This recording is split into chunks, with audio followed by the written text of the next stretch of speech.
Golden Radio Hour. The Green Hornet.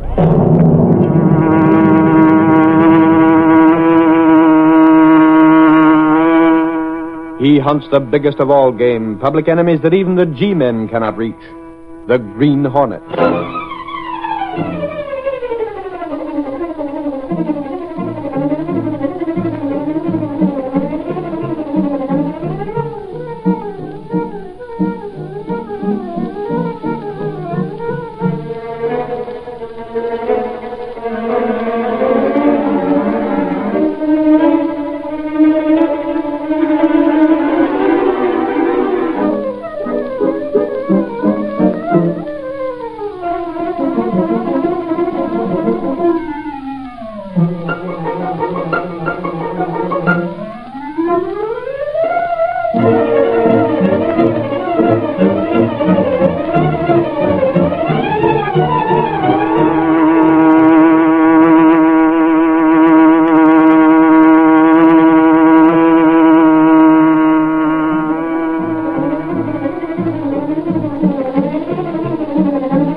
With his faithful valet Cato, Britt Reed, daring young publisher, matches wits with the underworld, risking his life that criminals and racketeers within the law may feel its weight by the sting of the Green Hornet. Ride with Britt Reed as he races toward another thrilling adventure. The Green Hornet strikes again. Hurry, Cato. We're out to break a real estate racket.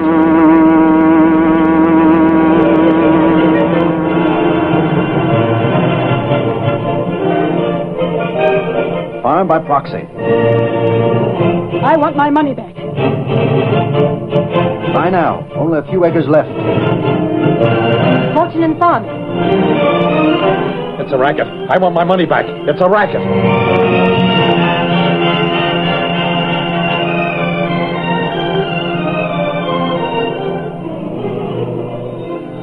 Hello? This is the Franklin Farm by Proxy Company. Mr. Franklin isn't in yet. Hello. You saw our ad in the Clarion? Well, I'm Mr. Franklin's assistant. Yes, drop in here anytime. The Farm by Proxy Company, that's right. Mr. Franklin, come in yet? Did you see the sign on the door? He's out. I'll wait. If you want to buy some acreage, I'll be glad to. I already been roped in. What's that? You ain't fooling me. Now, just a moment, Mr. Nevins. Oh, yes. I thought you looked familiar. You bought some acreage several days ago. Yeah, here it is. Right on the wall map. Nevins, that's a fine section. Southern slope is perfect for apple orchards. You can have it. Why, something wrong? Plenty, lady, and you know it. Well, I'm afraid I can't do anything about it. Are those two men in the outer office waiting for me? Oh, yes, they're reporters. Reporters? From where? The Daily Sentinel. Is that so? This man, Mr. Nevins, wants to see you, Mr. Franklin. He has some sort of complaint. Complaint? You sold me 5 acres in your farm by proxy scheme, and I want my money back. Scheme? I don't like that word, Mr. Nevins. Oh, I suppose it ain't a crooked... Now, hold on. The Franklin Farm by Proxy Company is absolutely open and above board. You know our proposition. I know it by heart. We have a large block of land given over to apple orchards. We plant trees, take care of them for 5 years, and at the end of that period, the trees are mature enough to bear fruit. You told me that. For your initial investment now, you stand a good chance of getting 5 times your money in 5 years. What about the cost of taking care of the land? Naturally, you pay for that.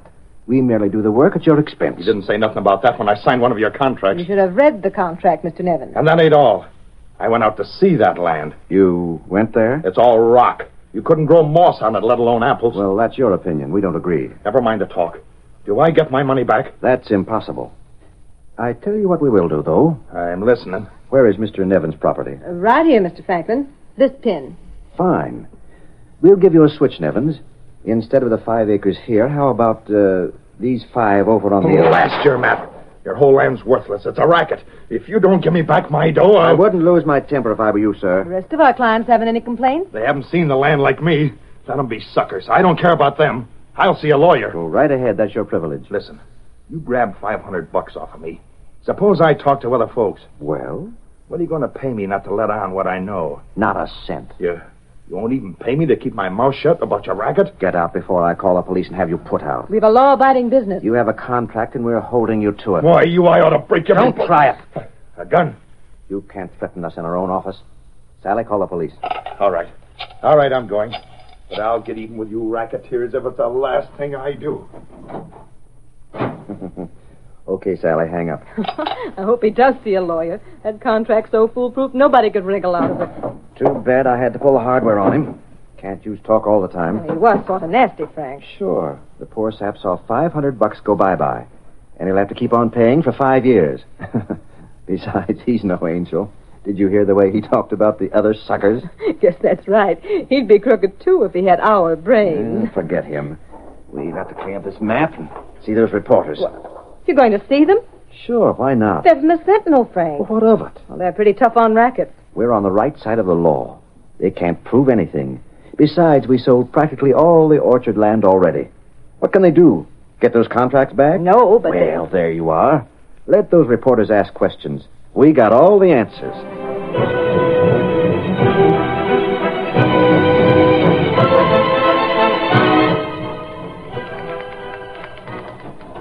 Hiya, Casey. Boss in? You two back so soon? Holy crow, that ain't no crime. Well, I thought you were out getting a story on that farm by proxy complaint we got this morning, Lowry. Sure, me and Lowry both. That's where we came from, Casey. Now, how about it? Golly, youngster, what are you waiting for? Press the button and tell Reed we're back. What for if you didn't get anything? Says who? One look at your face, Lowry. That's all I need. You mean you can look at me face and tell I didn't get no scoop or nothing? With your face expert, I can always tell what you're thinking. You can? Yep. It's always a blank. This is no time for repartee. The boss. Oh, good grief. I'm getting him. He was on the phone. Yes, Miss Case. They're back, Mr. Reed. Oh, Lowry, did he get anything? My guess isn't enough, Mr. Reed. Well, send them in. Miss Case, Yes, sir? check on the name and address of the man who made that complaint this morning. Let me know. You two get... Hey! It's okay, Casey. We heard and we obey. Hey, Reed, it's a racket, all right. Come in, let's hear it. Was Miss Case right about her guess? Casey hit it on the nose, boss. This guy Franklin has a con game that's as airtight as a diving bell. Just exactly what is it? This man who called this morning gave nothing more than a hint. Franklin's selling worthless land, Reed. Yeah, his angle is apple orchards. Apple orchards? He's got a nice big map and a smooth line. Franklin and this dame feed the customers a high-powered line about the profit in apples. Does he make any specific promises? Not him. That's how he stays inside the law. I see. They use clever hints to make people think there's a profit to be made in the future. Yeah, so they make him a present of the dough. Contracts? Nothing there, boss. He must have cheated hundreds of poor people out of their skins. Now, one moment. Yes, Miss Case? Here's the information you wanted. That fellow's far more disturbed today than he was the other day. What's the man's name? Carl Nevin, And his address? 17 Weston Drive. I see. Thanks. That's the guy who called this morning and made the complaint? His name is Nevins. Miss Case said he seemed even madder now than he was before. Holy crow, you can't blame him. Falling for a line of applesauce. I want something the Sentinel can print, Lowry. Tell me how and I'll get it if I have to dig to China. Have you seen this property? The land they're selling? Yes. I know where it is, but I haven't been out to look. I wonder if it might be worthwhile. You want me to hop out there tomorrow? Me and Lowry will get there early. Will you stop butting in, Axford? But golly, maybe you'll need a man of action like me. Not this time, Michael. This is at the other extreme. Reed, you don't mean subtile. That's my dish. Being subtile. Listen, you big No, lug. Lowry goes alone. But no. play safe, Lowry. Huh? If possible, try not to reveal that you're from the Daily Sentinel. Find out as much as you can, as carefully as you can. But, boss, there's no headline out there. You take the assignment. I'll decide on the headline so long as you get the...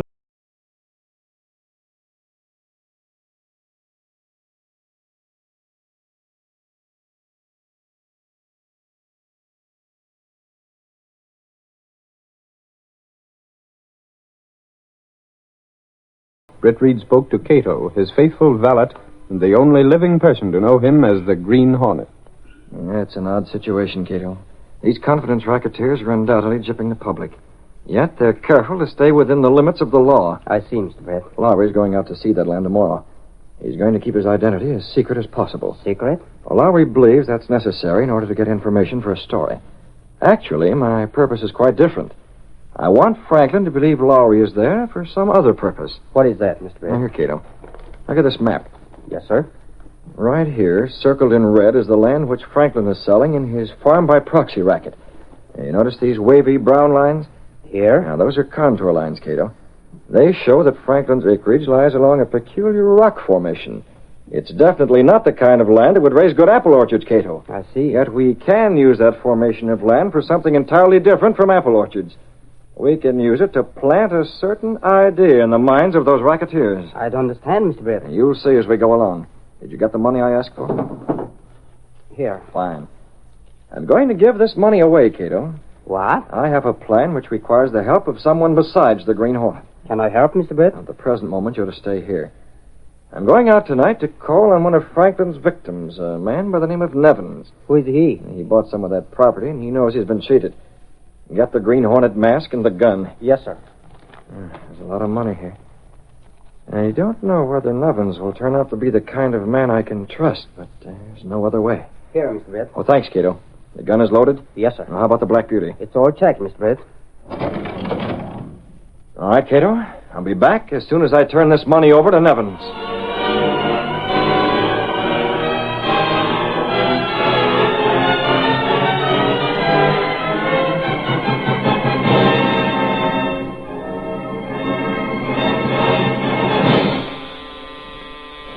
Kind of late for anybody to be calling. I'd have been in bed an hour ago, except I can't sleep thinking about them blasted racketeers taking me in on their scheme. Yeah, might as well see who it is. Hey, what do you want? It's late. Your name is Nevins? Who wants to know? I have some money for a man by that name. Money? Sure, I'm Nevins. Come in where I can see you. I will. You're wearing a mask. You recognize it? Listen, I know you. I've seen pictures of that mask in the papers. You're the Green Hornet. Stay away from this door. I ain't done nothing. You saw Franklin this afternoon, Nevins. You're with him. I didn't mean them threats, honestly. Stop shaking and take this. No, wait, I tell you. Don't shoot. Take it. Now, look, Money. Bills. Didn't I say I had some money for you? You mean it's for me? Go ahead. Sure, but I don't understand. There's a string attached, Nevins. As long as it's money, I don't care how many strings. I see. You're not especially particular, are you? Why should you ask? You're a crook. Nevins, I don't care any more for Franklin than you do. Yeah? I'd like to get even with that guy. And the dame, too. That's what the money's for. Huh? I want you to be my agent. Agent for what? To buy property from Franklin. What are you getting at? That property's worthless. You ain't no sucker. For obvious reasons, the Green Hornet can't buy property. I've chosen you, Nevins. But I don't... I'll be your silent partner. I want all of Franklin's land you can get. You're crazy. That land couldn't grow apples. I'm not interested in apples. And what are you after? Look at this letter. But it ain't addressed to nobody. I tore that part off. After all, I can't reveal my real identity. Read it. Read it. Okay. It says... What? What's this? Oil? You mean there's oil on that land? That letter tells the story. Oil, huh? No wonder you want to buy it. Use that money. You bet I will. I'll buy all I can grab. You and me, huh? Franklin's clever. Be careful he doesn't get suspicious. Not him. He wants to sell. If he thinks there's valuable oil, he'll never let it go. How's he gonna know? He cheated me, now I... Remember one thing, Nevins. Huh? I have no way of knowing that you won't double-cross me, but I advise you not to try it. Sure, you can trust me, Hornet. For your sake, I hope so. Good night. Night. Sure, you can trust me, Hornet. You can trust me to get that property from Franklin and maybe capture the Green Hornet in the bargain.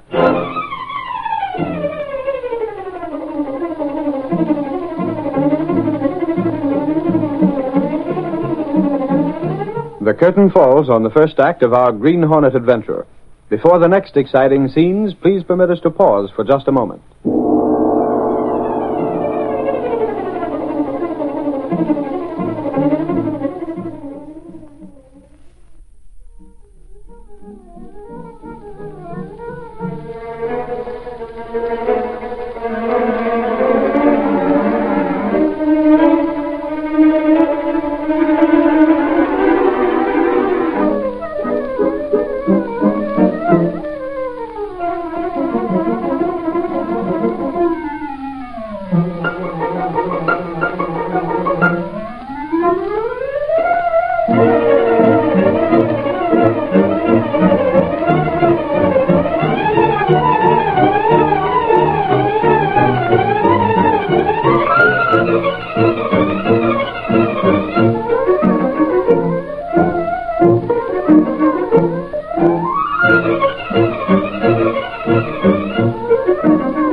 Now, to continue our story. After leaving Nevins, Britt Reed went to the dark alley where he had parked the Black Beauty. Nevins doesn't seem like the sort of person who'd be on the level.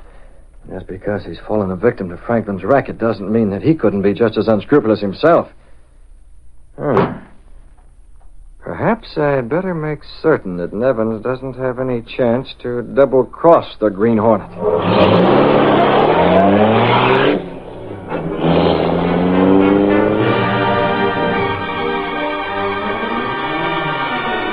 Britt Reed returned to the apartment and got his valet Cato. Then together they drove across the city to the apartment where the farm racketeers made their home. On the way, Britt Reed stopped to make a phone call, first removing his Green Hornet mask.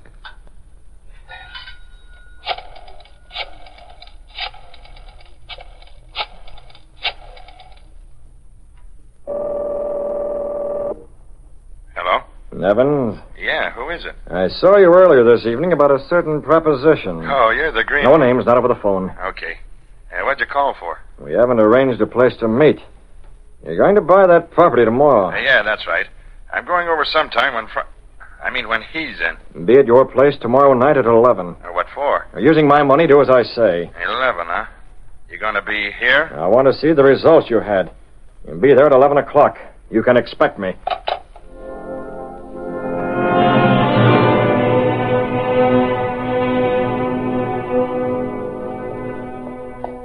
Who is that? Move over and take the wheel.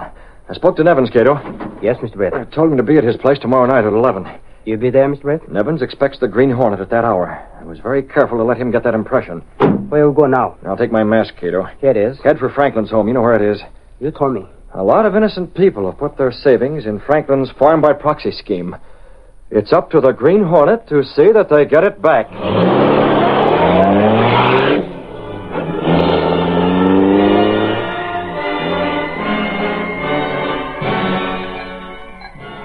Well, kid, here's luck. Another couple of days, maybe a week, and we get rid of the rest of that land. Yeah, and I thought you was crazy when you bought it. Here's luck. Crazy like a fox. Cost us $5 an acre, and we're selling it to the saps for $100. What do we do when it's all sold? Skip out with the cash? What for? Well, the police might... Wise up. We got contracts. The police can't touch us. No, we stick around. But why do that when you're... Because we get more dough that way. You know what those contracts said. You mean about us servicing the land for them? Yeah, farm by proxy. They get gypped when they buy it. And for 5 years after, they have to pay out whatever we want to charge them. Suppose they don't want to pay us for farming. Well, if they don't pay, we take the land back. Get it? Yeah, we sell it over again. That's the racket.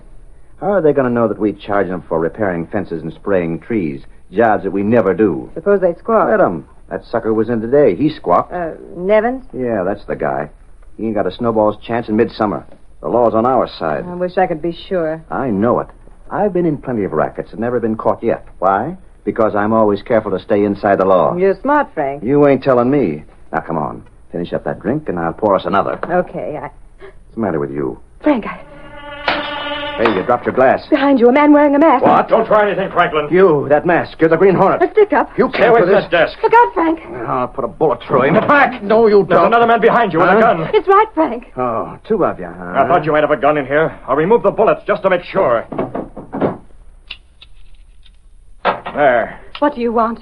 You own a certain piece of property. Well, what about it? You've been selling that land. Sure we have. I want a list of the people you've sold it to. A list? You can't do anything. It was legal. The list. What could you with the names? Do I get the list, or do you want a dose of gas? Yes. No, I... Well, You can't get anything out of those suckers, Hornet. I already picked them clean. I'm sure you have. Then what are you going I'm to do after with that it? list. Either you give it to me, or I gas you and search for it myself. Well, Make up your mind. I'll get it either way. I don't know what you want it for, but... Okay, here it is.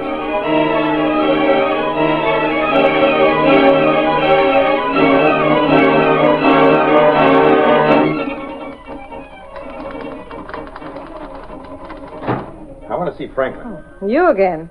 He told you yesterday, Mr. Nevins, you can't get your money back. The sale is... Who said anything about getting it back? I want to see him for another reason entirely. Oh, he's in here. Visitor to see you. Nevins.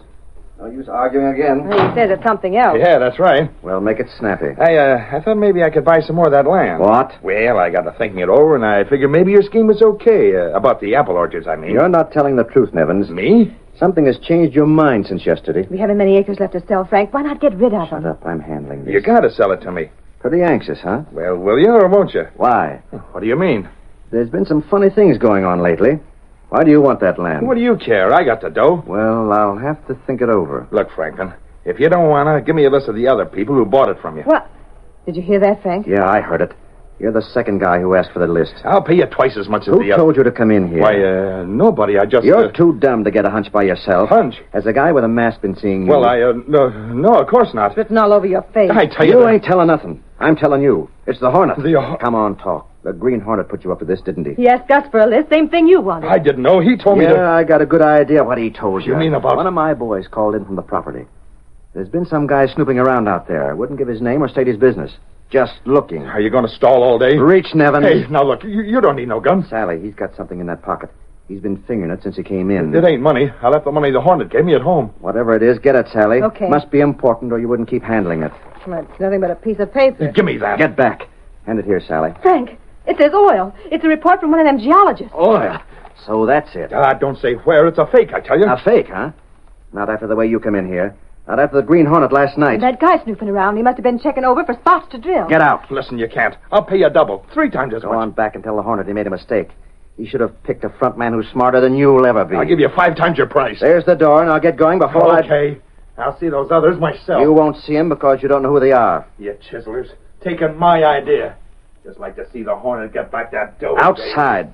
We gotta work fast, Frank. Oil. Get all the salesmen moving. We got to buy back all the land we sold. All of it? Sure. This report don't point to any particular section. We'll get them all back. Play safe. We'll have to pay plenty. We'll give them 10 times as much money as we have to.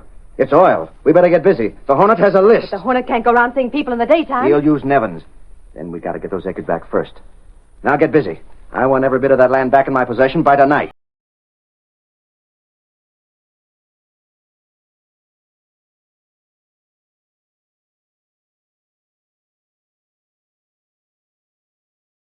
Mr. Franklin, you sold me this land in the first place. I'll give you just what you paid for it, Mrs. Carlson. But you said I'd get a profit. I'll absorb that. 3 times as much. Well, in that case, Fine, now. Just sign it over to me. And here's your money.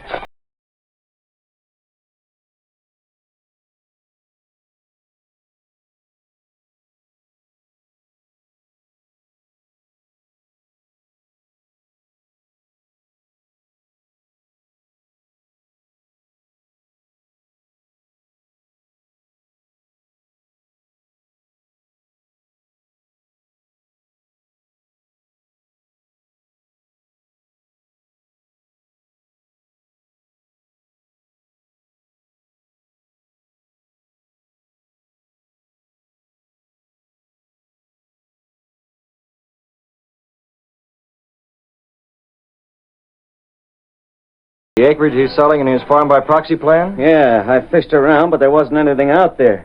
One of Franklin's men got suspicious. You told me not to give my name or mention the paper. Well, you're excited about something, Lowry. Let's have it.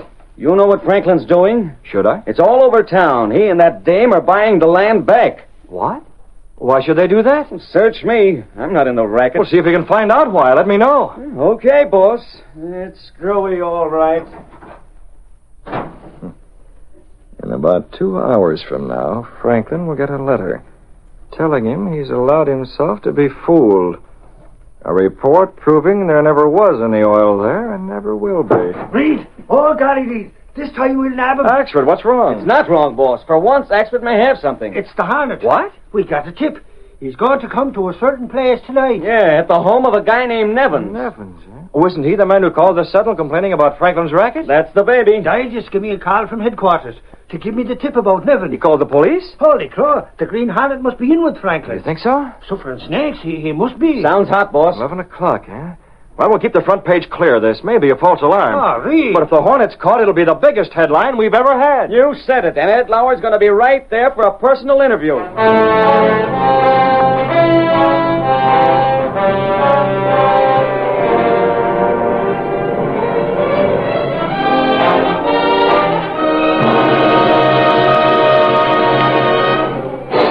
That night, several people gathered in Nevin's home, all tensely watching the clock. Suffering snakes. I'm getting more jittery than a jitterbug dancer. You're sure he's coming, Evans? I know what I'm talking about. Listen, Doyle, you have this place surrounded. How's he going to get through? They got orders to do nothing till they heard from me. Anyways, Lowry, how can they tell he's the Green Hornet or not? All he wears is regular clothes, and it's too dark to see the mask. We don't know we're waiting for him. We'll catch him in here cold. Hey, Nevins, what have you got to do with the Hornet in the first place? I told you. He tried to rope me into something. There he is. Go ahead, Nevins. All right. Be sure and watch him. You're the guy I want to see, Nevins. Hey, he ain't the Green Hornet. That's Franklin and the woman. What is this? This man gypped us. Him and the Green Hornet. Told us there was oil on the land. We bought it back from the people. What? You bought it back? Holy crow! Is there oil out there? There is not. There never was oil there. It's a scheme. Nevins, you were in it with the Hornet. You can't pin it on me. I did what I was told. You rat, I ought to knock Shut up, all of you. Franklin, you fell for it. All those people you gypped got the better of you. Golly, where did the Hornet fit in? I don't know what he's trying to do, but he hasn't fooled me. No? I still have the money. Shut up. It's 11 o'clock. Hey, look out! Someone turned off the lights. Let go of me. Holy crow, where is he? I can't shoot without I can see. Take it. He's going. Get him. It was him. Put on the lights. There. Oh, he's gone. Went out that door. Blast him. He took it. Suffering snakes took what? The money. He gave me money to help him. So that's why he came. You tried to double-cross the Hornet, and he took his dough back. And he sure wiped these racketeers off the slate. Hey, Doyle, blow that whistle. Your men are waiting for a signal. Doyle! Golly, Lowry, look! Doyle's lying on the floor. He's been gassed. Now the police will never get...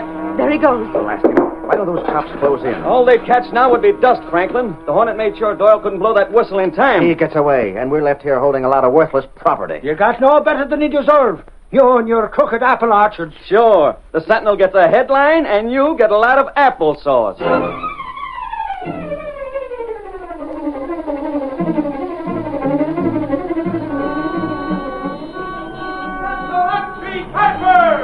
Green Hornet involved in farm by proxy racket. Read all about it. Hornet X-ray. Racketeers get taken in. Green Hornet still in large. Sentinel X-ray paper.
Characters depicted in this drama are fictitious.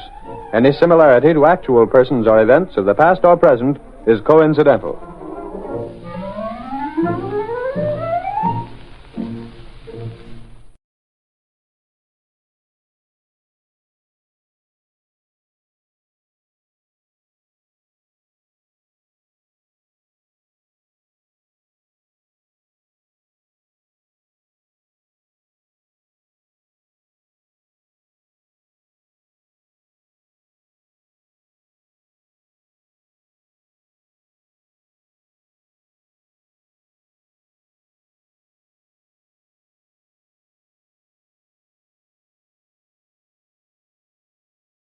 Shadow, the mystery man who strikes terror into the very hearts of shopsters, lawbreakers, and criminals. Today, the poison death. Today's exciting adventure with the Shadow will start in just a moment. But first, I have an unusual free offer of great interest to all listeners. John Barclay, Blue Coal's heating expert, has written a book, How to Reduce the Cost of Heating Your Home. and you can obtain a copy of this attractively illustrated 24-page book absolutely without charge. Just address Blue Coal, 120 Broadway, New York City, or write to Blue Coal in care of the station to which you are listening. Drop a postcard in the mail tonight for your free copy of How to Reduce the Cost of Heating Your Home.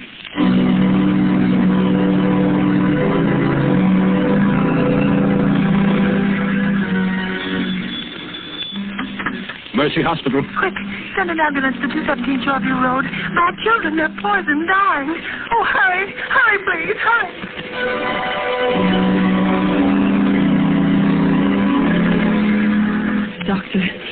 Doctor, what's wrong with my husband? He's been poisoned. Poisoned?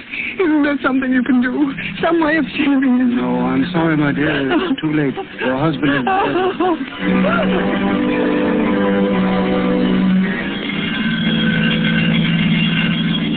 What's this, Bill? Another poison case? Yes.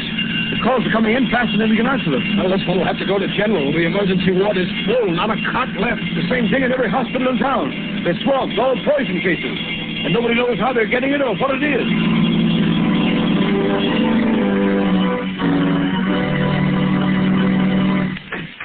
Come in, Commissioner Weston. Thanks. I came over as soon as I got your message, Mr. Mayor. Sit down, Commissioner. You know why I sent for you? Yes. And I hate to admit it, but we haven't one single clue to go on.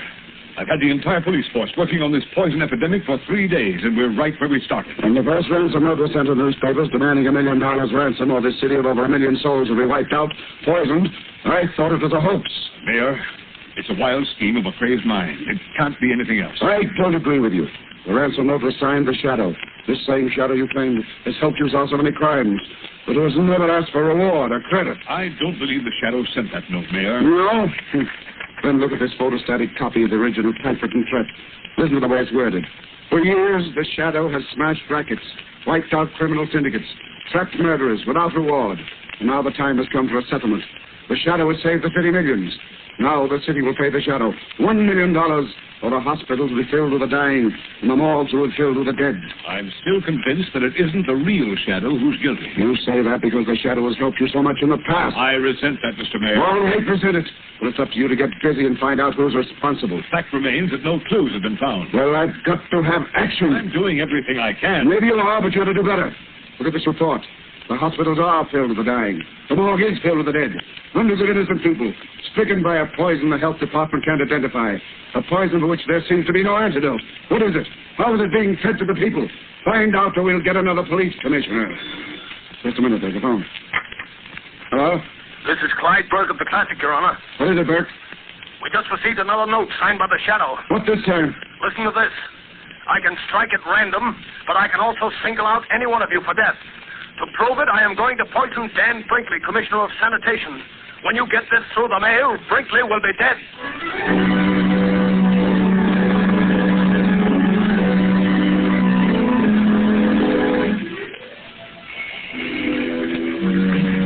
Lamont Princeton. Hello, Margaret. Thank heavens you're back. Have you discovered who's poisoning all these people? Who's using your name, the name of the Shadow? Oh, no, Margaret. Every theory I've worked on has led nowhere. Whoever he is, this man masquerading as the Shadow must be absolutely insane. There's no doubt about that, Margot, but it's the insanity of a genius, not of a money-mad fool. What strange, distorted mind could devise such a terrible scheme? Margot, let me see that map of the city again. I'll get You know the one where we marked all the areas affected by this wholesale poisoning? Yes, I know. Here you are, Lamont. There you see. The cases are widely scattered all over the city. And have you any idea how these people were poisoned? Must have been put in food or milk or something. There have been so many poisonings, it doesn't seem humanly possible it could have been administered individually. No, they were poisoned in groups. In every house affected by the poison, no one escaped. It wasn't poisoned milk. The newspapers checked on that, and it couldn't have been the food. No, the food those people ate came from 100 different stores. Wait a minute, Margot. You've just given me an idea. What's the one thing that all these people must have had at some time or another on the day they were poisoned? What do you mean, Lamont? Margot, I think I've got it. Water. Yes, water, that's it. How could that be? I don't know, Margot, but that's the answer. I'm sure of it. That explains the grouping of the poison cases. But how? Could have been done at the water meter, introduced into the main pipe in the basement somewhere. So many different places without somebody Yes, noticing? and Margot, who could tamper with the water pipes from the basements of any building in the city and not arouse suspicion? Why, only someone from the water company is the man who reads the meter. Exactly, or someone posing as a representative of the water company. Sir. Margot, come on, let's open the window. Something else has happened. Oh, Lamont, it's like a nightmare. He's saying... Daniel Frankfurt, Commissioner of Sanitation, found poison after warning. Dexter, read all about it. Oh, close the window, Margot. Lamont, why do you suppose Commissioner Brinkley would single... Margot, distorted mind, especially that of a brilliant man, will very often move along a straight line from cause to effect. This case follows a line so simple and so straight that the police do not even suspect who he is, Margot. But in killing Brinkley, he deviated from his original purpose long enough to settle a grudge. This is that one mistake the greatest of criminals make. You mean it's somebody whom Commissioner Brinkley wronged? Yes. But Brinkley may never have wronged anybody. To a man with a warped mind like this, an imagined wrong can inspire revenge just the same. Maybe it's someone who worked under Brinkley, someone in the Department of Sanitation. Margot, the pieces of this crazy puzzle are beginning to fit together. Where's yesterday's paper, the one with the photostatic copy of the ransom note sent by the man masquerading under the name of the Shadow? Oh, here it is, Lamont. I kept it along with all the other clippings. Let's see. For years, the Shadow has smashed rackets, wiped out criminal syndicates, trapped murderers without reward. Margot, look at this. The letter E, it appears 6, 7, 8 times, and every time it appears out of line. And look. Look here, the letter A is blurred. Margot, it's like ABC, the obvious clue. We could only find that typewriter. Lamont, out of all the typewriters in the city, it would be like looking for a needle in a haystack. Don't you suppose the police have considered that angle, tried to find that machine? Well, perhaps they have, but without first logically working out the problem as to the one place where that machine might be, they're wasting their time. The one place is the Department of Sanitation. It's so logical as to be incredible. Come on, Margot. Get your hat and coat. We've got work to do, and there's no time to lose. But, Lamont, you're not going to the Department of Sanitation at this hour of the night. Why not? Well, suppose you were caught. Don't worry, Margot. The real Shadow won't be caught. I need your help if we're going to try out all the typewriters in those offices. It's a job for Lamont Cranston and his assistant, Margot Lane. But if we're caught, how long a sentence can they give us for breaking into a public building? It's worth risking, and far better than sitting here building up theaters and knocking them down again while this mad masquerader carries out his monstrous schemes of wholesale murder. Come on, Margot, let's go.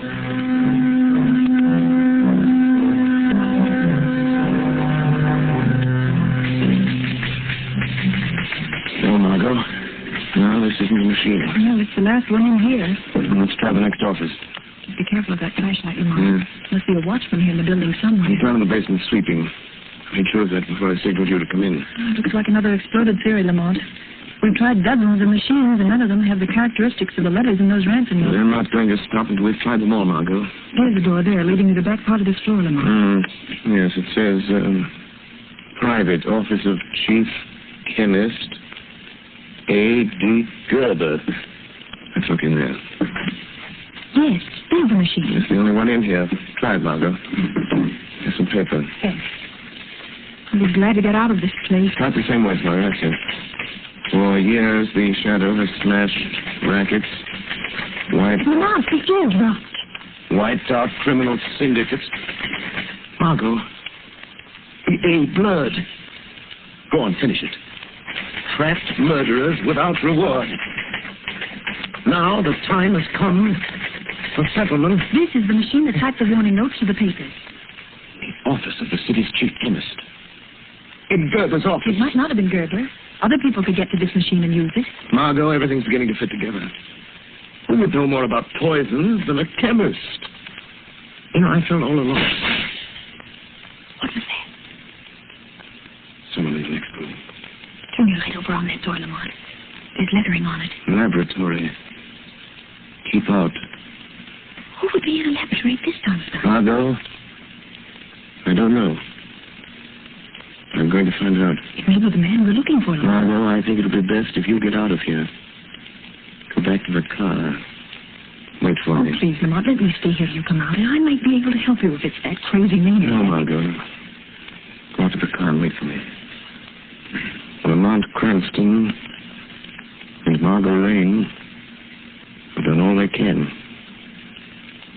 The time has come for me to be the shadow. The real shadow must open that door.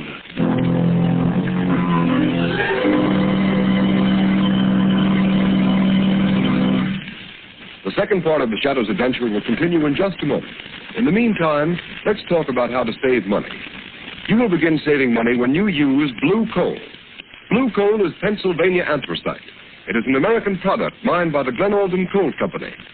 Unlike many other fuels, blue coal is especially prepared for use in American homes whose heating plants were designed to use anthracite. And to be sure of getting the best anthracite, order blue coal. Its blue color identifies it at a glance. Blue coal is a long-burning fuel that sends a steady, continuous flow of uniform heat into the living quarters of the home. There is no waste because blue coal burns completely to a fine, powdery ash, and it is such a clean fuel to use. These are just a few of the reasons why sales of blue coal in Stroudsburg, Pennsylvania this winter are 22% greater than last winter. Stroudsburg families have been using blue coal in increasing quantities. These are the families that not only enjoy more comfortable homes, but now save money on fuel bills as well. So I urge all families who have not yet tried blue coal to order a trial ton tomorrow. Find out for yourself how much better this specially prepared home fuel is than any other solid fuel. Order blue coal by name in any one of 4 popular sizes: egg, stove, chestnut, or pea. The name of your nearest blue coal dealer can be found in the Where to Buy It section of your classified telephone directory under the name Blue Coal.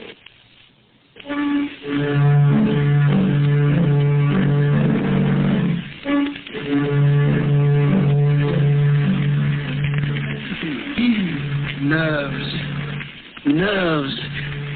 Why should I be nervous? No one knows. I'm here all alone.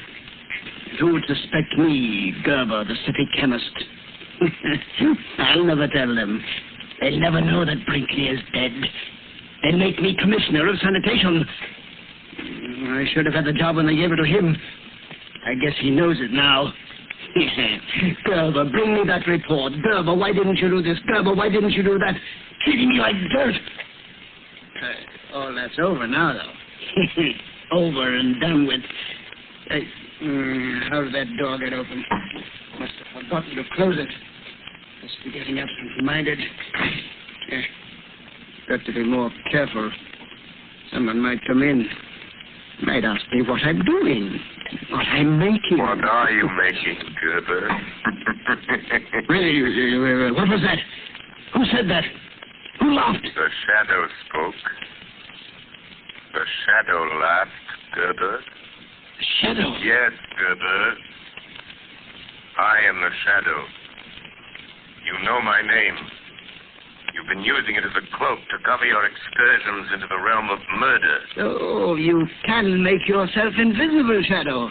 Or are you hiding? I happen to be master of the ancient art of hypnotism, by which I can blind your eyes to my presence. But you are really here in this room. Physically, I mean. Yes, I opened that door. I walked into this room. I am here. Quite near you, Gerber. How did you find me? By a process of elimination. Because you made one mistake in your admirable train of logic. A mistake? Yes. When you murdered Brinkley, the commissioner of sanitation, I knew it must be someone who had a grievance against him, real or imaginary. Real or imaginary. Oh, I see. You think I am insane, Shadow? The sanity of a brilliant mind is not measured by ordinary standards, Gerber. Yes, that's it. My co-workers know I'm brilliant. They don't think I'm eccentric because when anybody's around, I'm on my guard. What were you doing when I came in, Gerber? Filling this bottle. What is in that bottle, Gerber? What is that crimson-colored fluid? That is the poison, Shadow. I'm supposed to be analyzing the blood taken from my first batch of poison victims, but instead I've been making more poison. You see? It's all ready now.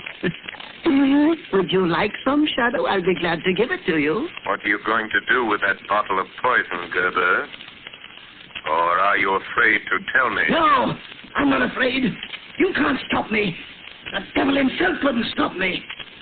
Listen, I'm going to drive to one of our fashionable suburbs where all the important people of the city live. There's a high-steel water tower there. I'm going to climb that tower and pour this little bottle of poison through the trap door at the top. It will be diluted in the water, carried into the homes of all those prominent people. And by tomorrow night, they will all be dead. It is fortunate I found you in time. In time for what, Shadow? In time to stop you. You can't stop me, Shadow. You're not going to leave this laboratory with that bottle of poison, Gerber. Yes, I am. And I'm going this minute, Shadow. You see this test tube? Yes. It's filled with acid. Acid that will burn you beyond recognition. You forget you can't see me. Yeah, but the only way you can stop me is by physical means, with your body that seems to be not even a shadow. And to do that, you must drop your cloak of invisibility. How do I know that isn't a blind to make myself become visible to you? No, it isn't a blind shadow. See, I pour a little on the floor. You see? Think what that would do to human flesh. And you say you are human. Yes. Yes, I am human. Then I dare you to stop me. At the first touch of your hands, I'll throw it at you. It is better that one man be injured than you should kill another entire community. I'm willing to take that chance. All right. We'll see if you're as brave as you sound, Shadow. Stop where you are. No! I'm leaving unless you stop me physically. I have no alternative but to fight you man to man. Oh, you are human. All right. Take this.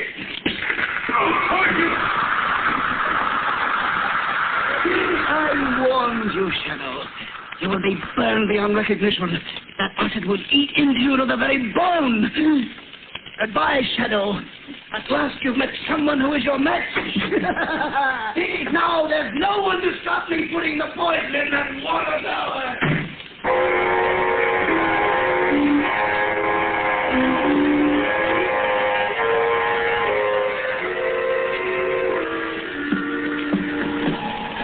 Margot. Yes, Lamont. Did you see a tall, powerfully built man come out of the sanitation building just now? Yes, Lamont. He got in a car. There he goes, going down the street. You can still see the tail. Follow me, Margot, and in heaven's name, don't lose him. That's the man, Gerber. He won't get away. Margot, it's the first aid kit in the car. Yes, it's in the side pocket. Oh, Lamont, your clothes. They're smoking. Yeah. And your hands bleeding. Oh, they're not an idea. What happened? Acid, Margot, acid. He was getting away with a bottle of poison. I tried to stop him, and he threw the acid. Oh, Lamont, your face. Let me look at your face. I didn't get anything on my face. I broke my arm in time. It's all right. I'll bandage my hands as best I can. Keep your eyes on that car, Margot. Yes. Far more important, don't lose him. He's heading for the suburbs. This time, Gerber really means business. Margot, we set the poison to the whole community. He's going to dump a bottle of that deadly stuff in the water tower. Lamont.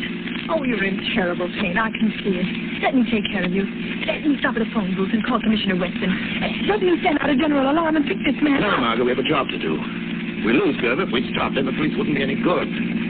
We'll find out where he's going, and then we can call the police.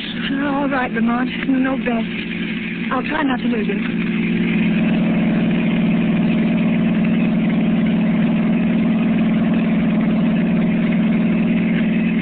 Oh, Lamont, is the pain any easier?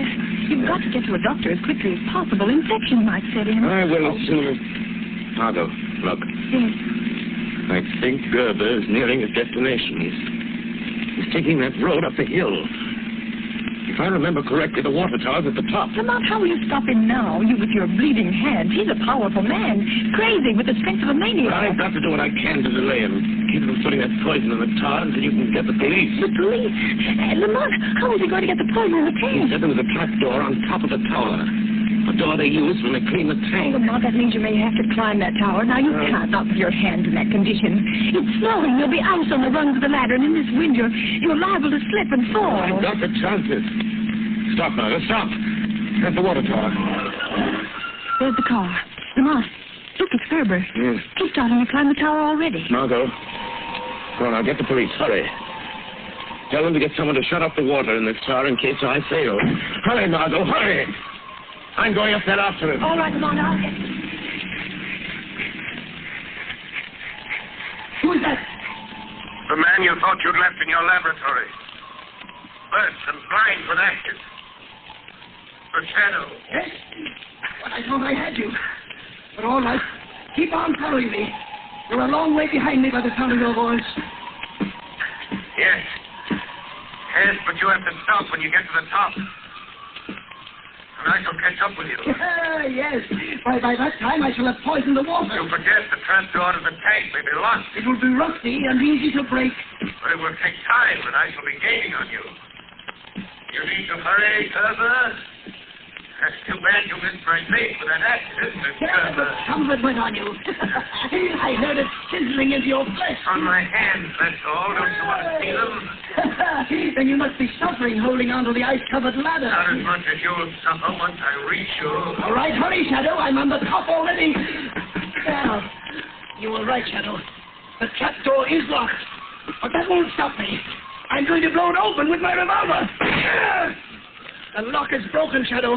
You'd better hurry up. I'm not far below you now, Gerber. Now I'm opening the trapdoor, Shadow. Yes, I hear it, Gerber, but you'll never put the poison in the water. I have the bottle in my hand.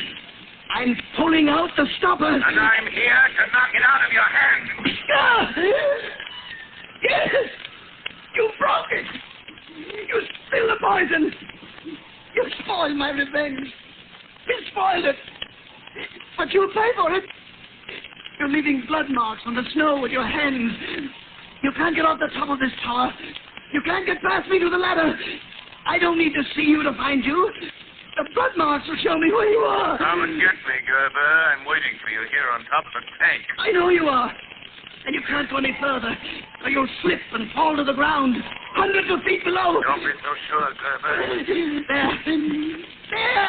I touched you, Shadow. Oh, you squirm very cleverly. But I've got you. I've got hold of you. You won't get away from me, Shadow. And you won't get away from the police. Hear them coming? You warned the police? Yes. But before they get here, I'm going to throw you off the tower, Shadow. You might fall off yourself if you try to do that. If I do, I'll pull you off with me.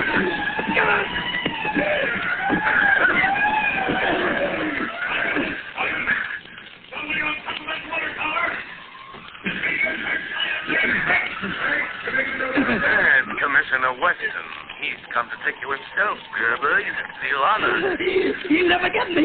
He'll never take me alive.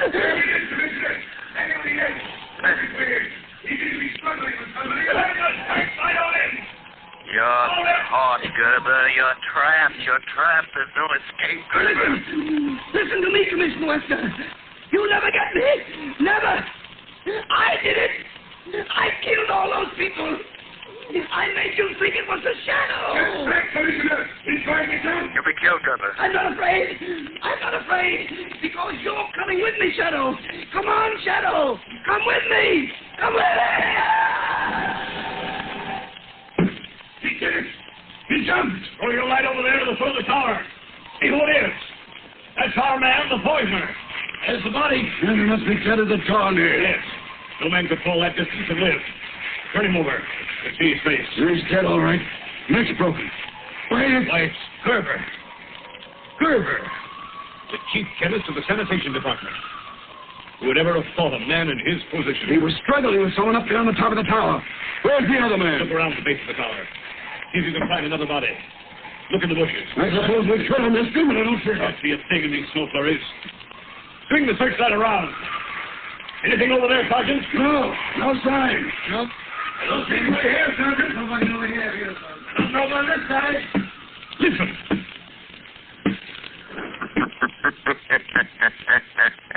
Shadow. Yes, Commissioner Weston. The Shadow. I am walking down. And, Commissioner, don't bother to search anymore. I am the man Gerber was struggling with up on the tower. So, you trapped Gerber? Yes, Commissioner. I trapped him. Gerber's your man. The man who tried to poison the people of this city into paying him $500,000. Well, he won't poison any more by the looks of him. And now, would you do something for me, Commissioner? By all means. If you don't mind, Commissioner, I'd like to publicly take the credit for solving this mystery. Gerber committed his crimes in the name of the Shadow. And I rather think the real Shadow deserves to be vindicated. Don't you?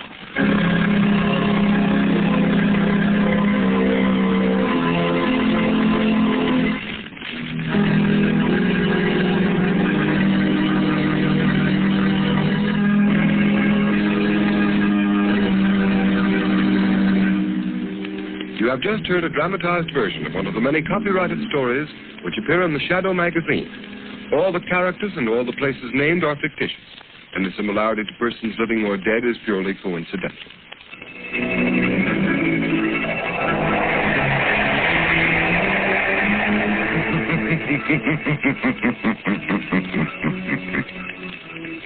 The weed of crime bears bitter fruit.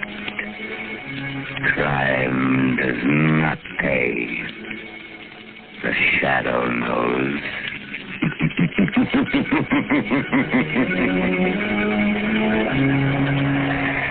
Next week, same time, same station, Blue Coal, America's finest anthracite, will again present another thrilling adventure of The Shadow. Be sure to listen, and be sure to burn Blue Coal, the solid fuel for solid comfort. The Green Hornet.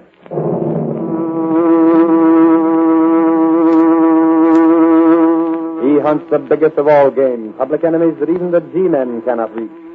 The Green Hornet.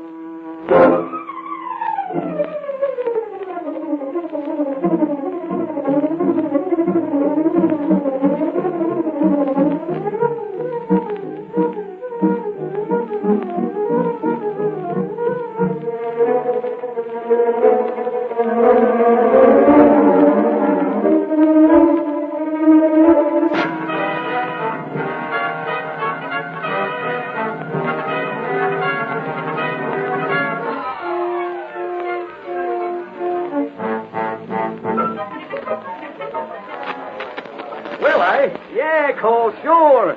Sure, we'll be waiting for you. We'll have a reception committee right in front of the Daily Sentinel building. You get here. We'll take care of printing your story. Okay. Charlie Lodi, is it something important? Out of my way, Exford. Hey, Gunnigan. I seen him and Reed going toward the Oh, there they are. Hey, Gunnigan. Boss, wait.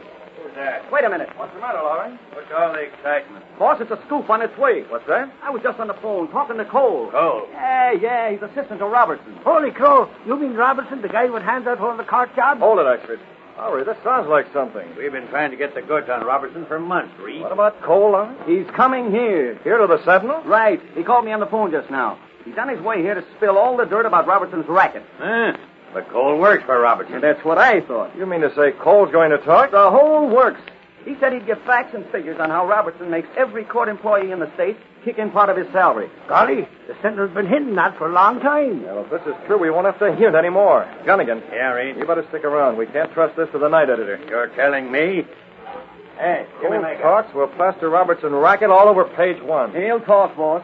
Cole sounded plenty sore on the phone. Golly, he ought to know all about Robertson's racket. He's got all the facts and figures. Why should Cole talk, Loud? Well, he didn't say, boss. But from what I know of those two rats, maybe Cole wanted a cut. When Robertson said nothing doing, Cole figured to spill. I hope so. We went after Robertson's scalp for a while. Larry. Yeah? I got makeup on the phone. They're worried about the deadline. You say Cole's coming here? Yeah, he's on his way. Yeah, how soon? He said he was upstate. He's driving down. Said he'd be here in half an hour. Hello, makeup. Figure 40 minutes. Half an hour to get here and 10 minutes to pump him dry. He's driving down by car.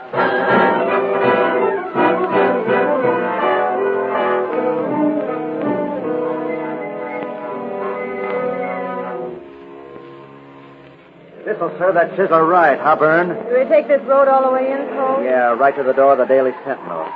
Okay, it's your funeral. I'll show Robertson he can't keep me out of it. Can you imagine him dragging down thousands a week? Every guy that works in the courtroom in this state paying him a percentage. And Robertson won't even give me a 10% cut. Maybe he doesn't like you. He'll like me less after he sees the headlines in the Sentinel tomorrow. I'll smash him high, wide, and handsome. Then you won't ever get a cut. So what?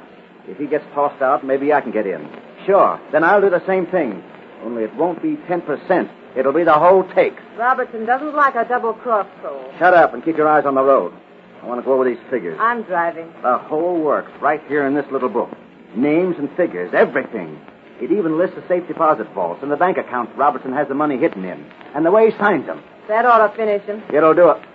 Ryan. Huh? There's a car following us. Yeah, I know. Then why didn't you say so? Is that Robertson's car? How should I know? We'll step on it, lose it. I can't take any chances. If Robertson knows I'm spilling, he'll try to hold me up.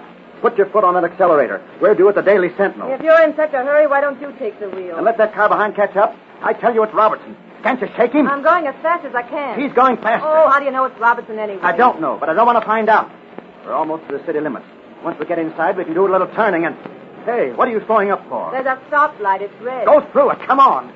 Well, it's your funeral. You fool. You let him gain on us. Get away from him. Oh, he's coming alongside. Get over and stop. It's him. Hey, what are you doing? Don't stop. Let go of the wheel. Keep going. Look out. Don't fall off the road. Look out. Here, hit the brake. He got it. Hit the brake. There's a tree.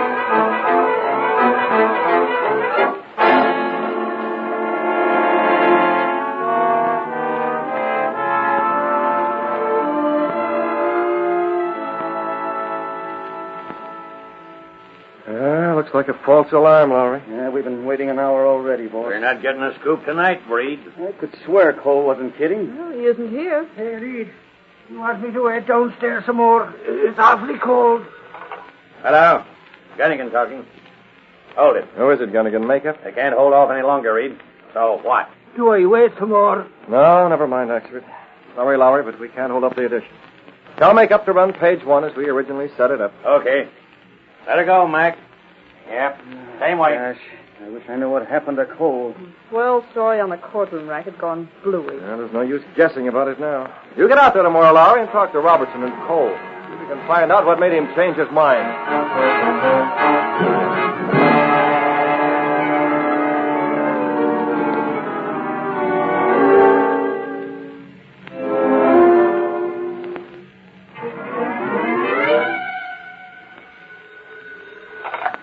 Hello? No, this is Robertson. I don't know where he is. All right, I'll tell him you called. For Cole? Uh-huh. You better make up a good story. From the way he grabbed the wheel out of my hands last night, I thought we were going to need tombstones, not stories. You're as good at handling a car as any man I ever saw, Vern. When I stopped and ran to your car, I certainly didn't expect to find you both uninjured. A little shaken up, that's all. It's a good thing Cole was unconscious. That's why Monk was with me, to handle him. Monk took Cole to the farmhouse? And he's going to keep him there until I say so. Do you think it's wise? What? Well, what's to stop him from talking later? Time. Time? Yes, a week's time. That's ample to cover up. Oh, I see. Yeah, I thought you would. You're a smart girl. Now, I'll transfer those bank accounts and safe deposit vaults somewhere else. Use different names. This time, make sure Cole can't check on him. He won't get close enough to see a thing. From now on, he's out. All the way out. It might have been wiser to give Cole 10%. Why should I? I built up this system. I'm the one who appoints court attendants and interpreters and the rest of them. Now, isn't it worth their while to give me a fee for getting the jobs? Yes, but... Cole worked for me. Why should he be cut in? Besides, you're my security against what he tried to pull. Suppose Cole hadn't taken me into his confidence. Suppose I hadn't heard him call the Sentinel and make an appointment. Why, suppose. We snatched the fat from the fire, and the fire's out. If Cole ever realizes that I knew you were in that car behind, and then I deliberately slowed down so that you and Monk... That's all past history, Bird. Cole, keep talking, I warn you. Let him. By changing bank deposits and accounts, this thing is gone. He'll be merely a disgruntled ex-employee. What about Monk? Can you trust him? Oh, stop worrying. Well, Monk isn't exactly an honest citizen. Monk's a gangster. He's an out-and-out hoodlum. But he's smart enough to keep on my right side. I'm a friend in court. And he's in court plenty. The Sentinel would love to locate Cole. He's been after me for years. I'm used to it. Door. See who it is. I'm looking for Cole. He's not... Oh, Mr. Robertson. Close the door, sister. I'm in. You heard Miss Ryan. Cole isn't here. I'm Lowry from the Daily Sentinel, Robertson. Cole was supposed to drop in last night. Maybe you know about it? Was he? I talked to him on the phone myself. Well? He didn't show. Come on. Where is he now? Mr. Cole is no longer with this department. Yeah, I figured that. Did you try his home? His home, his club, everywhere, sister. Cole may have left town. Listen, Robertson, the cat's out of the bag, so we might as well come to the point. The Sentinel's been after you and your racket for a long... Your choice of words is ill-advised. I said racket and I meant it. You take a cut from every court worker in the state. Nonsense. They're appointed on the merit system. Yeah, merit system. If they pay, they get the job. If not... Well, here, Lowry. You're making accusations. Sentinel's been after me for some time. Now, you've talked to some of the court attendants and others. They denied this, didn't they? They want to keep the jobs they have. You're barking up the wrong tree. My department's as honest as the day is long. Yeah, in Finland. The days last 5 hours, and that's giving you a break. Mr. Robertson doesn't know where Cole is. Why keep asking? Because there's an answer someplace. Well, then find Cole and ask him. Why see him, anyhow? Cole was going to spill, Robertson. Huh? He had the facts and figures on your racket, and the way you squeezed money out of court workers. Absurd. A vindictive employee who's been discharged. Maybe he was vindictive. Cole wasn't any lily any more than the company he kept. Meaning me? Meaning you. Now, he started out here last night for the Daily Sentinel. From here. He never got there, and I want to find out why.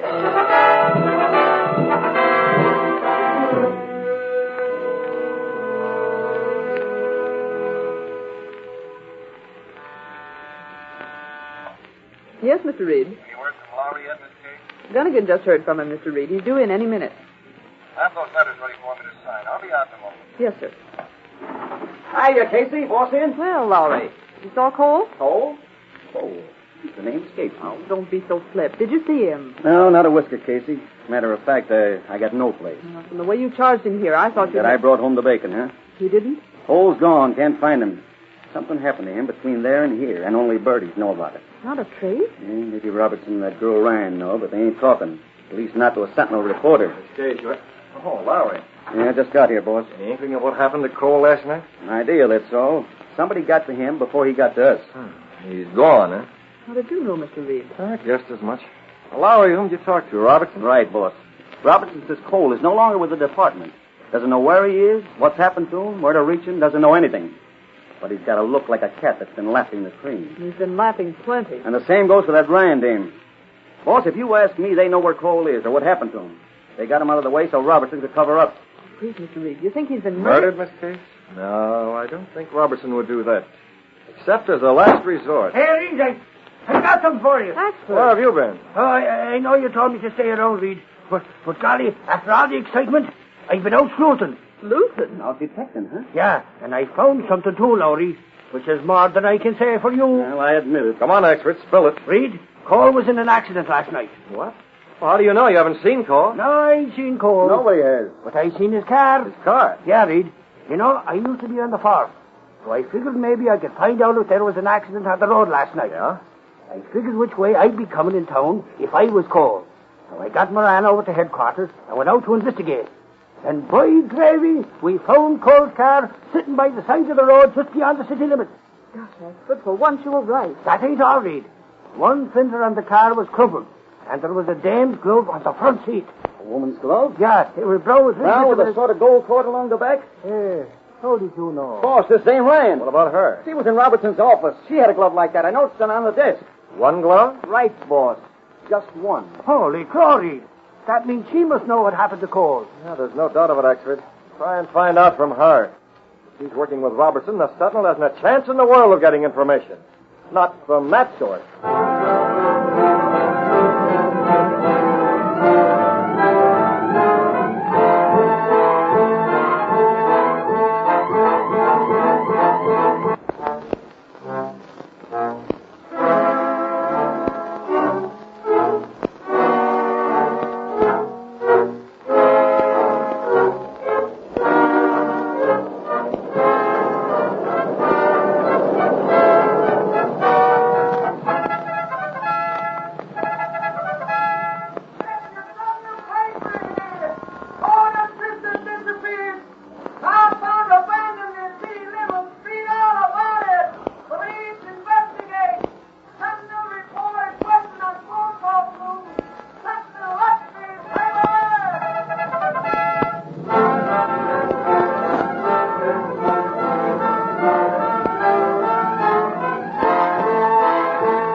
That evening in his apartment, Britt Reed talked to Cato, his valet, and the only living man to know him as the Green Hornet. No doubt of it, Cato. This looks like a situation that cries out for the Green Hornet. There's no other way, Mr. Riff? Cole was going to talk. He was due at the Daily Sentinel, yet he never showed up. Why? Why? What he had to reveal would have thrown light on Robertson's extortion racket. Blazing light. Yes, that is true. Robertson told Lowry he'd fired Cole. He knew where he was or where we could get at him. But I'm certain that's a lie, Cato. Robertson's running a racket. He's been after it for months. And just when that evidence is driving right into our office. Gone. What about the glove, Mr. Riff? Miss Ryan admitted it was her glove. She said she'd often gone driving with Cole. She might have missed it any one of a dozen times. She's lying. Of course she's lying. She knows where Cole is. Stalling, Cato. Stalling until Robertson can cover up. There's no other way to find out the answer. He'll have to go out, masked. The Black Beauty ready? The car's ready. Hornet mask and the gun, then in a hurry. Miss Ryan hasn't answered many questions. We'll see how many she answers for the Green Hornet.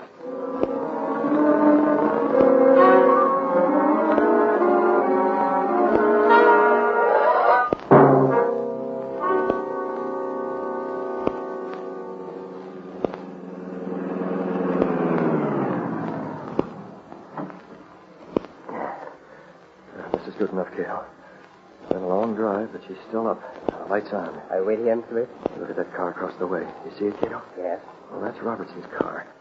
You get the Black Beauty up the alley where it's very dark. The darker, the better. Mr. Riff? Yeah, I see him, Cato. Robertson's at the door with Miss Ryan. You wait for me. I'll slide around near them and see what I can pick up. All right, sir. Oh, that's it. We don't know a thing about Cole. You understand? So many reporters around. That glove I dropped there. Forget it. A few more days and Cole will be released. But no one will believe his story. Robertson, what's in it for me? Huh? Well, I'm doing a lot. Of course you are. Of course. So what? Well, suppose we discuss it later, Vern. I'm very busy now. Yeah, I know you are. I'm getting accounts rich, huh? Are you getting ideas? I don't have to get them. They're around anyhow. You know what's happening to Cole, don't you? Look here.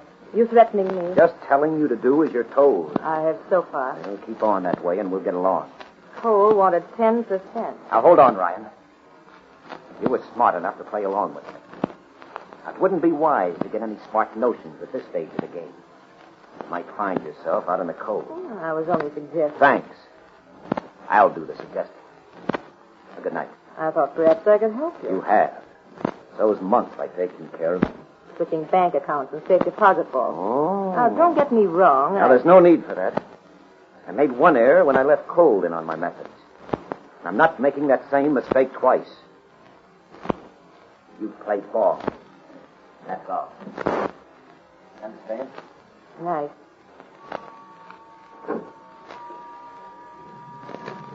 There it goes. Big shot. Well, may as well go inside. Maybe I made a mistake. Maybe I should have stayed with Cole. There might be more money in it. Why not, Ryan? Who said that? Here, this way. Who are you? How did you... Never mind that door. Robertson's gone. That mask. You're the Green Hornet. Robertson called you smart. I wonder. How did you get in? The window on the side. You heard us talk. I know about Monk and about Cole. You're the Hornet. You're a friend of Monk. Yeah? Monk's a crook, but he never mentioned you. Most people don't like to. What do you want? Well, I lose a chance to grab off some cash, Ryan. I don't know what you mean. No? What was in your mind when Robertson gave you the brush? You're after a cut, aren't you? Well, why not? Where's Cole now? I don't know. Here's your head. If we tell now, Robertson's ruined. I don't know. You can hold him up for plenty. Robert? He'll pay. He'll have to keep you quiet. I wouldn't dare. He's dangerous. Don't you think he might pay if he knows the Green Hornet's with him? Right. You mad. I never thought of that. Well, there it is. Now, come on, where's Cole? Where is he? Where is he?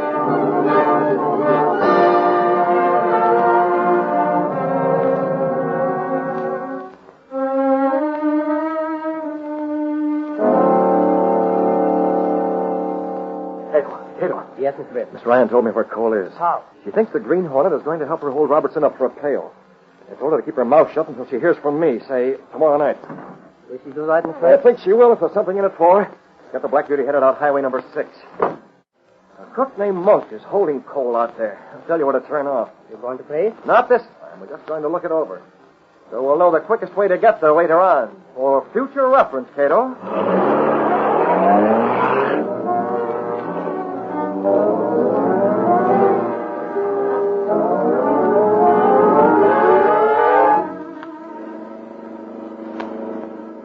Look, Miss Red. Yeah, that's the place. Farmhouse. There's a light. No, don't get any closer, Cato. You sure you remember how to get here in a hurry from the city? Yes, sir. Good enough. Turn here, Cato. We'll head back to the city, and tomorrow night we'll put Robertson in a spot he won't like.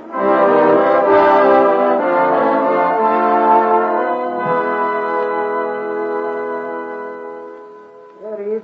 Where was you at last night? Last night, Axford? Oh, why? Sadly, I was looking all over for you. I couldn't find you no place. Oh, that's too bad, Axford. I was out. Reed, I've been keeping something a secret from you. No. When your old man hired me off the force to act as your bodyguard, he said I was to stick with you when you went out gallivanting at night. Yeah, and it seems to me you slipped up lately. Last night, for example. That's what I'm getting at. I'm trying to be a reporter instead of a bodyguard. That's why he went upstairs to talk with that Ryan boy. Last night? Golly, Reed, when I got close to his place... Did you talk to him? No, because I seen something. It was the car of the Green Hornet. Why haven't you mentioned this before? On account of I wasn't certain, Reed. You see, I only caught a glance near the dame's house. I didn't want Lowry or Casey to do that. Well, whether you're sure or not, Axford, you should have reported it. Now get over to the Sentinel. You think so? Now, tell Gunnigan about it. Something's next, Reed. That's what I've been waiting for. You're okay. You have my okay. And Axford, Yeah, Reed. you might call up Miss Ryan. Who? On the phone from the Sentinel. You're a former detective. Ask her some questions about the Green Hornet. Pointed questions. Good gravy, Reed. Golly, I'm a nasty reporter. Go on, Reed. Cato. What's going on, Mr. Red? Axford almost spotted us last night, Cato. We came very close to being identified. Yes? Fortunately, Axford didn't get a good look at the Black Beauty or us. What do we do? We start moving, Cato. We're going to make 2 phone calls. One to the Daily Sentinel, the other to Miss Ryan. From here, Mr. Red? Now, we'll make the one outside phone as the Green Hornet. Now, get the mask and gun. We're moving out in the Black Beauty.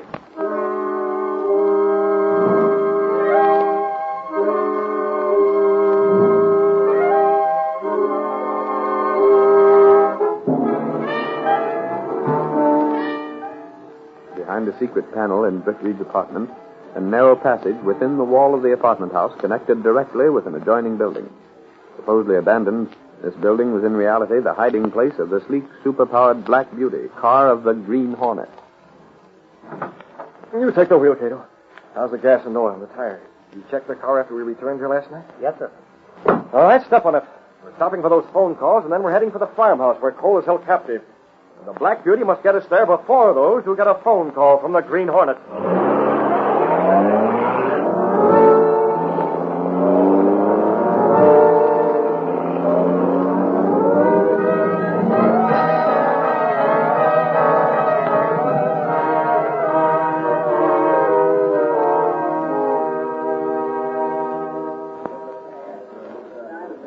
Hello?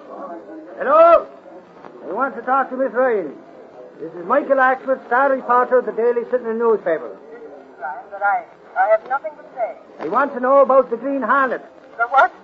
What was he doing at your place last night?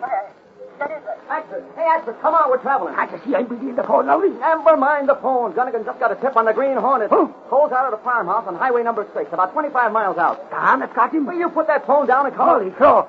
Ryan! Miss Ryan! What's that? She ain't there. She hung up. You sap, were you talking to the dame that works for Robertson? Golly, you caught me by surprise, Lowry. You must have heard what you said. Well, big lug, why didn't you warn me? Come on, the pat's in the fire now. We got to beat Robertson out there, or we'll never locate Cole.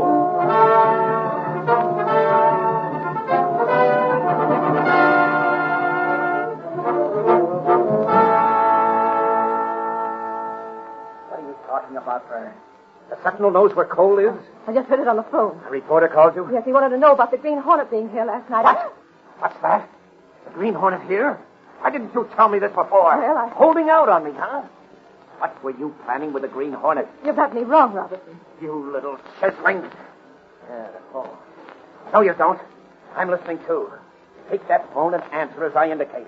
This time I want to hear. Hello? Trying to collect from Robertson do it now. The Sentinel knows where Cole is. Robertson knows already. He's here. So that's it. Trying to hold me up for dough. You and the Hornet. I'll take care of you later. Robertson, this... Save the explanations. I've got business to attend to. Cole must be removed. Robertson, I'm with you, honest. I was going to tell you about the Hornet. Get away from me. There's still time. Call up the farmhouse. Tell them... There's no phone there. I'm driving. I'll give Monk orders in person. And I don't want you along. I can reach the farmhouse before those reporters get there.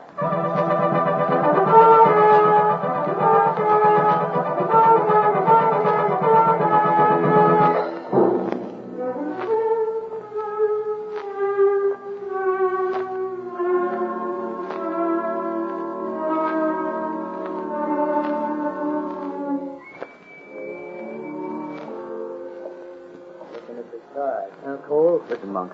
Robertson hasn't any right to keep me prisoner here. Look, I'll pay you. Pipe down, the answer is no. I'm playing ball with Robertson, see? He comes in handy. A couple more days, and you can do all the talking you want to. But right now... What the? A car. Help! Pick it up, you! Back inside the door. Inside! So it's you, Robertson. Quick, close the door. Listen, Robertson, you can't do this to me. Shut up, I told you. This is kidnapping. This thug you hired to hold me here. Robertson? You have a gun, Monk. A gun? Sure. That's right. Keep it trained on Cole. What are you going to do? Now, listen to me, Monk. Reporters coming out here. You any minute from the Sutton. I beat them here. Reporters, huh? That's fine. I'll tell them plenty. I'm afraid not, Cole. You won't be able to talk. What are you getting at? Monk, can you use that gun without having it traced? Sure. Sure thing, Robertson. I can dump the gun in the river. They'll never find it. Okay. Get him in the car. Sure, I'll put Don't shoot him. Here, you fool. You'll left fingerprints around. Now, in the car. We'll dump him on the road. So you're a killer, too, eh, Robertson? When the necessity arises, Cole. Yes. Now get going. We haven't much time. What's Drop that gun, Monk. That mask. Green Hornet. Out of the way, Robertson. Let me plug him. Look out. Monkey's got a gun. Take it, Monk. I'll show you. Oh. Shot me. Yes. I can't wait. You shot him. Now listen, Hornet, it's okay. I'll make a deal with you and Ryan, both of you. Only get Cole out of here now. Hornet, listen. Hornet, there's a car coming. I can see the headlights. What about it? Get Cole out of here. You're getting what Monk's got. No. This is yours, Robertson. Oh, you're not going to shoot me. They're not dead. They've been gassed. Gas? You can tell the reporters what you please, understand? You're not going I'm to... through with these rats. Now do what you like. Going on the back way, you can wait here for them. And you needn't try to catch me. I've got a car that can't be caught. Hey, Modi, the door's open. Who's inside there? This way. Come here. Help. Here, I could. I'm down for the steps. Okay, keep your hands up. We got you covered. Holy mackerel, that tip was on the level. It's cold. Thank heaven. You got here just in time. Hey, who's these mugs on the floor? Robertson, he's been gassed. And this other guy. He's a hoodlum named Monk. Come on, spill it, Cole. Was the Hornet here? Yes, the Hornet. He gassed him. Robertson wanted to kill me. He was going to... Don't tell me the Hornet stopped him. Yeah, it was some argument about a payoff. The Hornet was in it all right. Hey, Cole, have you got the dope and the racket Robinson was working? All of it, plenty. Robertson stopped me from coming to the Sentinel with it before, but he can't stop me now.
What evil lurks in the hearts of men?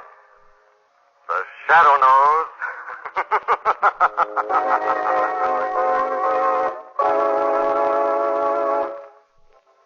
The Shadow, who aids the forces of law and order, is in reality Lamont Cranston, wealthy young man about town. Years ago in the Orient, Cranston learned a strange and mysterious secret, the hypnotic power to cloud men's minds so they cannot see him. Cranston's friend and companion, the lovely Margot Lane, is the only person who knows to whom the voice of the invisible shadow belongs. Today's story, The House of Horror.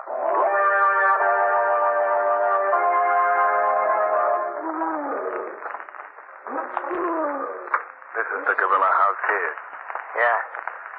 about the watchman? There's only 2 of them in the whole zoo this time of night. They won't be around here for an hour. And this is the screwiest job we ever done. Putting the snatch on a gorilla. Why does he want the gorilla? Is he gonna terrorize the city or what? I never asked no questions on a job. And this is a job, so let's get at it. There's the cage over there. That's him. That's the gorilla. Got that chloroform? Yeah, right here. Give me it. Now we'll pour some on this rag. Put the rag on a pole and slam it in the gorilla's snoot. Keep away till this stuff is dynamite. Okay. Now, take a whiff of this, big boy. Looks like that'll do the job. Hey, sounds like he's passing out. All right, open the cage. I'm going in. Hey, wait, Mac. Open it up. This'll take about 1 minute. Hey, take it easy, big boy. Hey, Mac. Mac, are you all right? Shut up, you fool. All right, now come in here. In the cage? It's all right. He's passed out now. Come on. Help me move. Okay, if you say so, but I don't like it. Hey, he ain't exactly no baby. No. All right. Here, let's try and haul him out. All right. Let's go. Oh. Heavy. Is there anybody in here? Someone's coming. See what you're yelling, Did? Stay where you are, bud. Get that flashlight out of my eyes. Hey, what are you doing? The gorilla. You're taking the gorilla out of here. You figured that one out in a hurry. Well, you can't do that. You'll call for nobody. Come on, Eddie. Let's get this gorilla in the van, quick.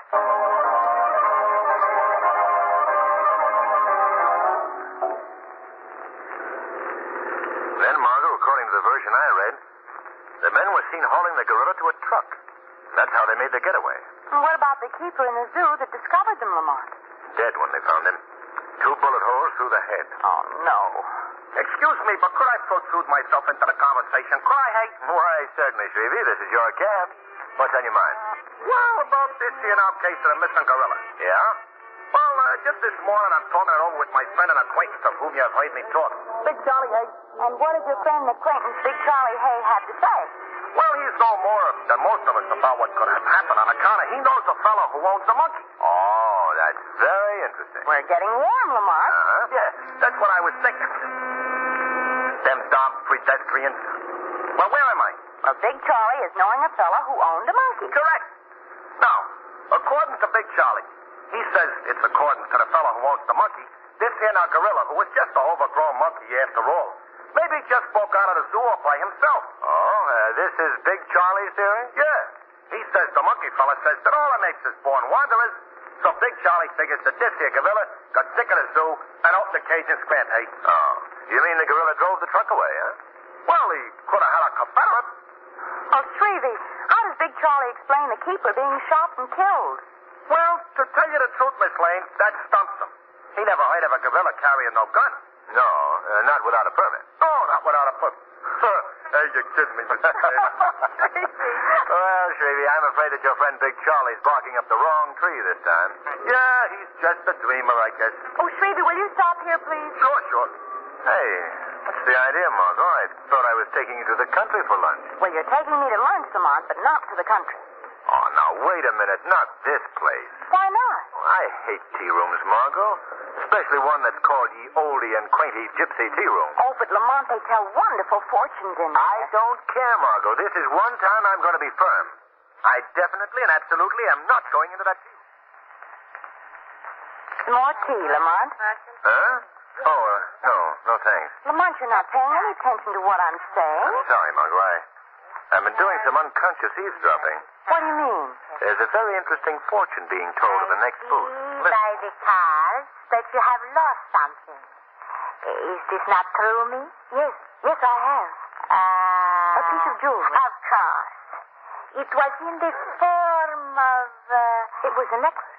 The fair young lady has lost a necklace. The cards tell me where the necklace can be found. Really? Where? Wait. I must consult the crystal. Ada sabivas nana halari sai. I see a shop, a tiny shop. In the window of the shop are many animals. They are dead animals, soft to look alive. Taxidermist shop? That's it. Inside that shop, there are many more animals. One of these is a giant stuffed gorilla. In the mouth of that gorilla, your necklace will be found. Where is this place? I will write down the address. Oh, thank you. You'll never know how grateful I am to you for telling me. Quite all right. Oh, thank you so much. I'll go there. I'll go there at once. Thank you. Oh, here you'll see. This fair young lady is very generous. Don't forget, in the mouth of the gorilla, you find your necklace. Oh, I won't forget. Goodbye. Fortune? I'll tell you fortune. That taxidermist shop sounds very interesting. You mean you like stuffed gorillas? No, but considering the events of last night at the zoo, it is a coincidence to learn of someone who has such an interest in the beast.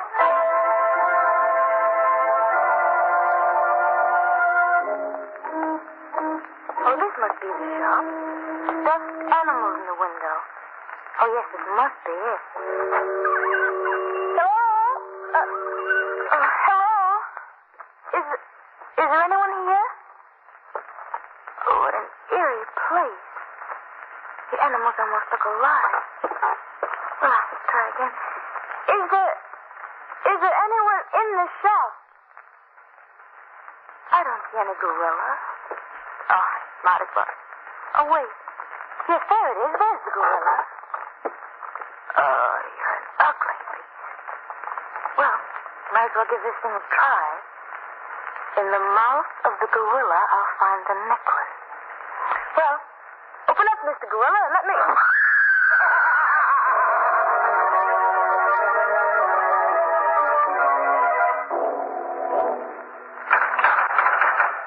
No need to worry. Nothing to fear. The time awaited is almost here. Now, you must be quiet. You mustn't fret. The time is coming, but not quite yet. Professor Fielding. Huh? Yes, my dear. What is it? Shall I give the girl another sleeping drug? Let's see. Yes, I believe you better. She looks so white and still lying there strapped to that table. Is she dead? Suppose, Madam Santo, you leave this case to me. Please, Mother, escape you almost grabbed me. I don't think the gorilla is very fond of you, madam. Did you tell him a bad fortune, perhaps? I hate the beast. I'm afraid of him. I will be glad when the experiment is over and he has gone away. You shan't have long to wait, Madam Santo. Within 24 hours, I shall be ready. Madam Santo. Yes, Professor. You know you still haven't finished or fulfilled your entire bargain with me. You mean the other girl? Yes. I need 2 young women for this experiment, you know. Believe me, Professor. When you are ready, the other one will be here. Good. Excellent. 2 women I need if I should succeed. Then my experiment with an ape will make all sit and gaze. When you perform this experiment, will it kill the girl? You are prying into secrets, my dear. Prying into things you should not hear. Enough of my silly jingles. You see this machine, Madam Santo? Yes. Its delicate mechanism will assure my experiment success.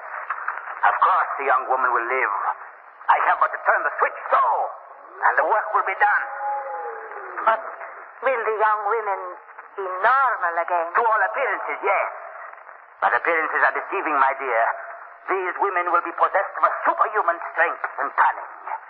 At my bidding, they will rob, pillage, and even murder. All in the guise of sweet, innocent womanhood. Then we'll be rich.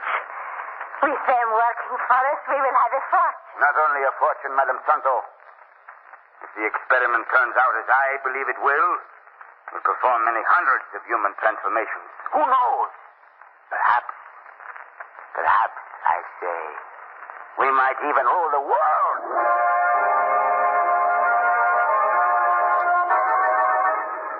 X-ray, Society Girl Mission, X-ray, get your Let me have the paper, son. Yes, sir. Here you are, mister. Thank you. Well, who is this missing socialite, Lamont? Oh, probably some publicity seeking. Margot, look. What? Look at this picture. Why, Lamont. It's the girl we saw in the tea room. Yes, listen to this. Doris Molnar missing since Monday afternoon. No clues to her appearance, or disappearance rather, found. On Monday? That was the day we saw her. Oh, yes. Say, that fortune teller. Do you suppose she would know anything about this thing? I have an idea she might. Yes.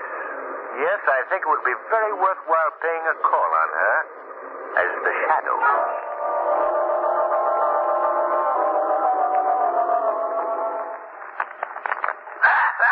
She wants a fortune. She wants a fortune. We shall both have a fortune, Dolcita, my little bird. The cards will tell us what we wish to know. She wants a fortune. Cards say we will no longer have to work in that tea room or live in these dingy rooms above it. We will be rich, Sita, rich. I'm sorry to interrupt your fortune-telling, Madame Santo. Who speaks? Who's here? I am called the Shadow. Shadow. Where are you? Where are you, Shadow? I'm standing right here beside you. But I don't see you. By my hypnotic power, I've made myself invisible to your eyes. Why are you here? What do you want of me? I have come to seek information. What about? A young lady named Doris Molnar. She disappeared 3 days ago. She was last seen with you in your tea room. I don't know her. I have never heard of the girl. Doris Molnar. You do know her, Madame Santo. In fact, you sent her to a taxidermist shop. Where is this shop located? I don't know what you are talking about. Professor Feeling. Who is this Professor Feeling your strange bird mentions? I don't know him. Does he have anything to do with the taxidermist shop? Why, no. No, he doesn't. Professor Feeling. Quiet. You want to talk too much. Now you won't talk anymore. You won't talk. Now see what you made me do. I have killed her. I have killed my sister. But not before she revealed a very interesting clue. You'll be hearing from me again, Madame Santo. Very soon.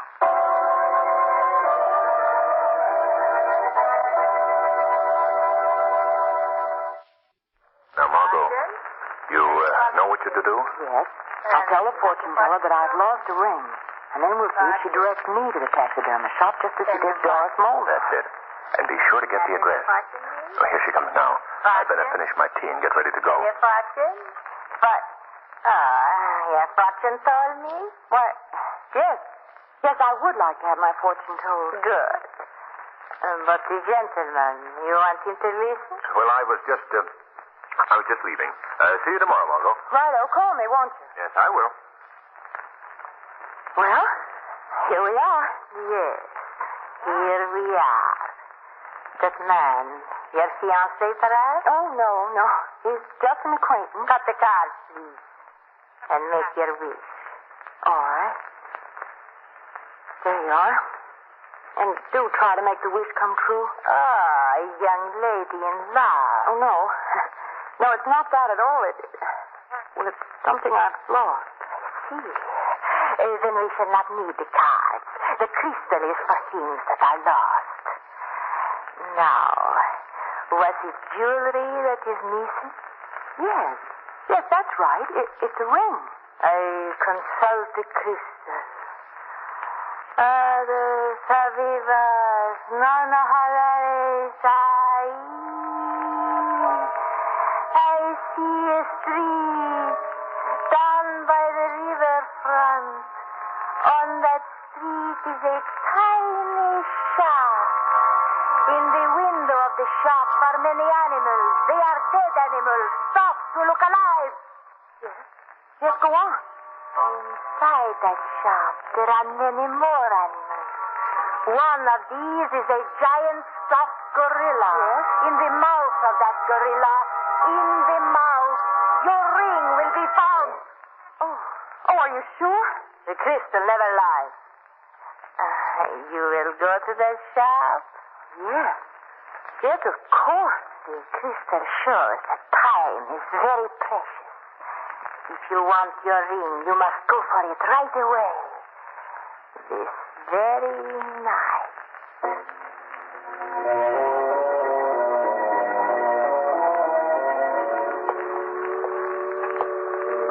Fog, Lamont. I can scarcely see 2 feet ahead of me. Well, we're right on the riverfront, Margot. It's deserted here at night. We haven't passed a living soul since we left the car. It's not exactly a pleasant neighborhood. The foghorn doesn't help any either. Gosh, I hope we don't pass by the shop. I can't see a thing. I've been watching for it. You know, everything considered, I'm certainly a smart kid. What do you mean? I picked a fine night to go out and put my hand in a gorilla's mouth. That is, just in case anyone should ask you. What's the matter? Oh, something's brushing against my leg. Oh, it's wet and slimy. Margot, it's only a cat. A black cat, I might add. Oh. Well, it's a good thing I'm not superstitious. Did he cross in front of me? Oh, not superstitious, eh? Well, no, just careful. Oh, wait. I believe this is the place. Yes. See the animals in the window? Oh, yes. Do you suppose the shop is open this late? I'm quite sure it is. Expressly for your benefit. We'll try the door. There you are. Now, Margot, if we hear anyone coming, I'll duck behind one of the animals. All right. Gee, it's a frightening place, Lamont. What's that noise? Just the clock ticking off the minute. You don't think it's a bomb? No, I'm sure it isn't. I don't think, though, we should attempt to find the lights. It's better that we remain in the darkness. Margot, you look on that side of the room, and I'll take this side. All right. And if I find it, I'll shout, but loud. All right. Lamont? Yes? I found a stuffed goat. Will you settle for that? I won't be the butt of that joke. Oh, well, no harm in trying. Lamont, what was that? Well, it sounded like a live gorilla. Oh, but why should... Lamont? Yes? I found it. The stuffed gorilla. The mouth is closed. Well, wait a minute. Let me help you. Wait, I'll open it.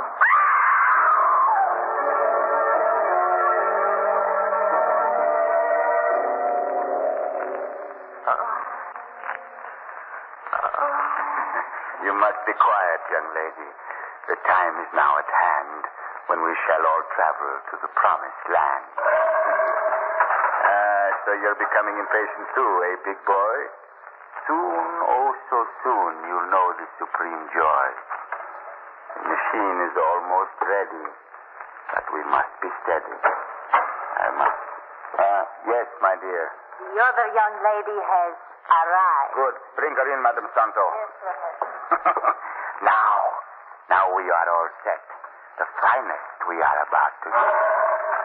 Yes, I know, big fellow, I know. Your waiting has ended. Both the young women are ready and here. My hour of triumph is very near. Get in here, you. Where am I? She's still dazed from the fall through the trapdoor. I see. She's an excellent specimen. Put her on the table next to the other young woman, Madame Santo. Wait, take your hands off me. She has a temper. That's very good, very good. That girl on the table. But it's Doris Molnar, the girl that disappeared. You know her? Well, I know who she is, yes. What are all these strange-looking machines? What do you intend to do? Put her on the table, Madame Santo. No, you Close won't the door get me. quickly. No, stop. It is very foolish of you to try to escape. Let me out. A gorilla. That's right, young lady, a gorilla. Seems to like you. That's very good. Considering that you and he shall soon be one. What do you mean? I intend to combine your brain with portions of the brain of the gorilla. No. When it is finished, you and the other young lady shall retain your brain. But the strength of this beast. Oh, no, you can't. But I can. Fasten the straps around her body, madam. No, let me go, I say. Now I'll put the machine in place here. Let me off this table. We attach the electrodes. There we are. Stop it, Now we try out the machine. In a moment, the current will be passing through your body, young lady. Don't let me off. Just see. What happened? My machine, the current has failed. What was that? Have I spoiled your plans, Professor Fielding? Huh? Yes, Madam Santo. I warned you that you'd hear from me again. Who is this talking? I see no one. It is the shadow. He's invisible, Professor. You cannot see him. Why is he here? I have come to learn of your experiment, and it appears that I arrived just in time. Did you tell this voice where we were, Madam Santo? No. And how did you know him? He came to my quarters last night. I trusted you. Now you tricked me. Trying to ruin my experiment. That is not true, I swear it. Now, Madam Santo, you know you told me to come here. No. Don't you remember that you promised that we would learn the secret and profit by it ourselves? No, that is a lie. Don't you believe him, Professor, please? So you are going to reap the harvest of my years of labor. Steal my secret and then dispose of me. That is not so. He lies. I have a way of dealing with those who betray my trust. Professor, put down that knife. This is to be the survival of the fittest. I'm going to be the one who survives. Shadow, help me. Help keep him away from me. I do not fear him. He's only a voice. You are flesh and blood. I can deal with you. Leave her alone, Professor Fielding. Keep out of this. I will open the cage. If you don't keep away, I will open the cage. I will free the gorilla. You wouldn't dare. You are more afraid of him than you are of me. I am warning you. Keep away or I will open it. Don't open the cage, you fool. I told you I would do it. I told you. Look out for that beast, both of you. Professor, he's coming at you. Keep away. Keep away. No. Don't try to save him, Madam Santo. The beast will get you, too. Help him. Look out, Madam Santo. Come on, he'll turn on us, Nick. Yes, fortunately, I'm prepared. Oh, he's coming toward me. Look. Don't move, Margot. No, you don't, Victoria.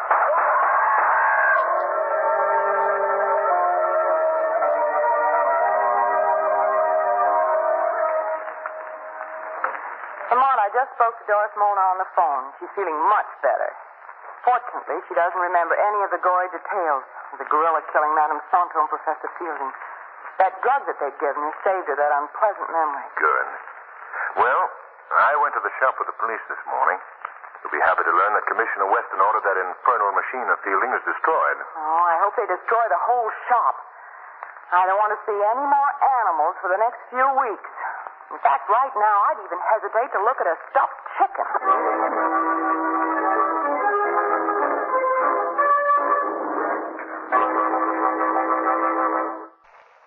The weed of crime bears bitter fruit. Crime does not pay. The shadow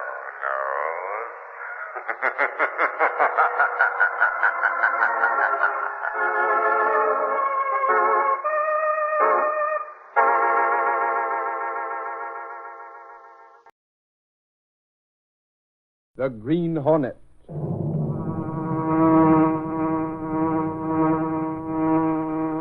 He hunts the biggest of all game, public enemies that even the G-men cannot reach. The Green Hornet.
With his faithful valet Cato, Britt Reed, daring young publisher, matches wits with the underworld, risking his life that criminals and racketeers within the law may feel its weight by the sting of the Green Hornet.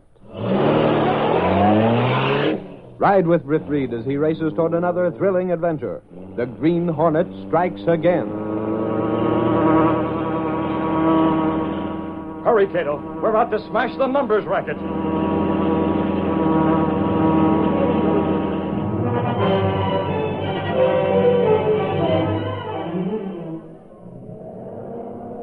Look out! You're going to hit me! Look out! Yeah, did you see that? I saw it. It was a taxi cab. He's dead. Hit and run. Call the cops. I'm innocent. So help me, I'm innocent. Tell it to the judge. He didn't do it. He couldn't. Yes, but try and prove it. Okay, Reed. You can count on me. Well, I guess you know where I stand with Reed now, Casey. I suppose you've been given a special assignment on the numbers racket. How'd you know? What? Well, holy crow, that's just what he said. He was talking about me valuable contacts at headquarters for getting the dope on Tobin and the rest of the racketeers. But I didn't tell you. Well, it's not hard to guess after what happened last night. You mean one of them racketeers getting rubbed out? Now you guessed it. Hi, Expert. Say, how's that for a snap, Casey? Clicker, this picture's still soaking wet. Right out of the fixing bath. Well, what is it? Golly, looks like a man lying in the street. It is. Hit and run. Oh, that one. Oh, no, youngster. There ain't nothing to get excited about, and this is there. Well, lot you know. Don't you know who this is? Should I? Well, if you read the Sentinel, you'd know. Tell him, Casey. You tell him. I'm getting Mr. Reed.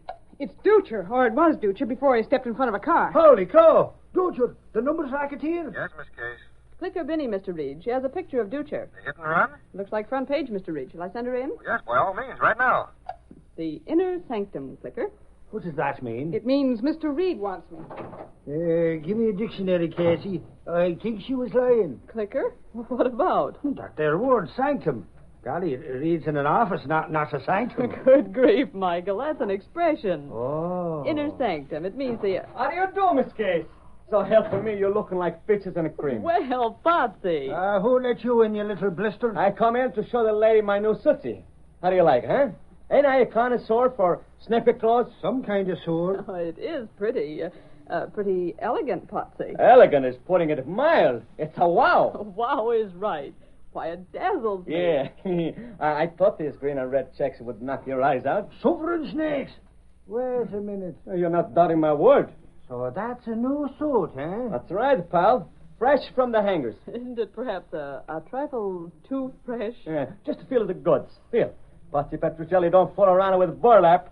Wool all of the way through. Now listen to me, you little blister. How much did that suit set you back?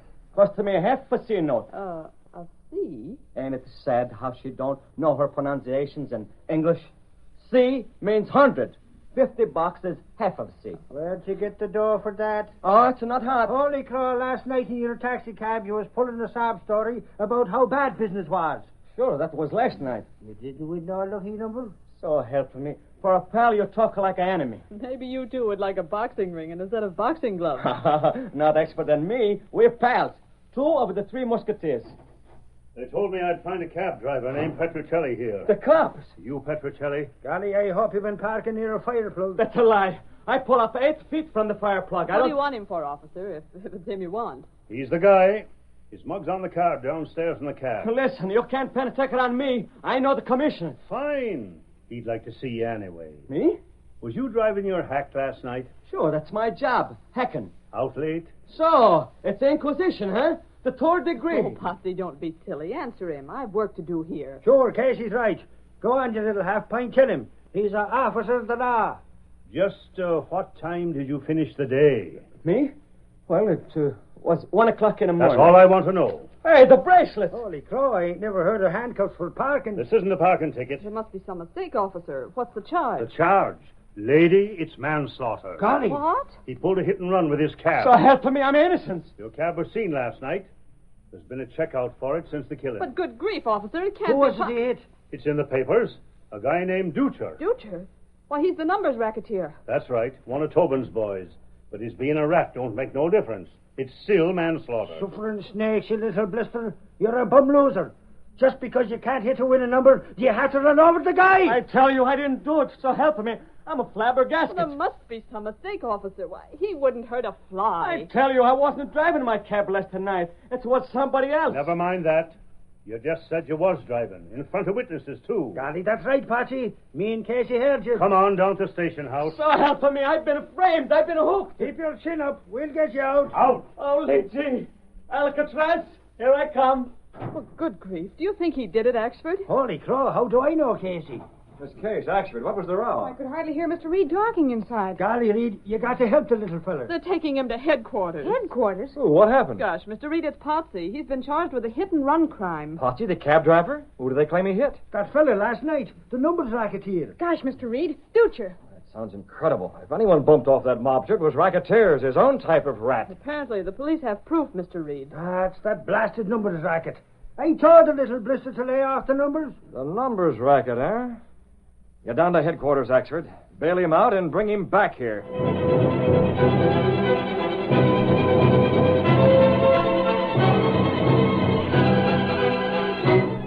I got him, Reed. Here he is. All right, Axford, you help Miss Case with that mail.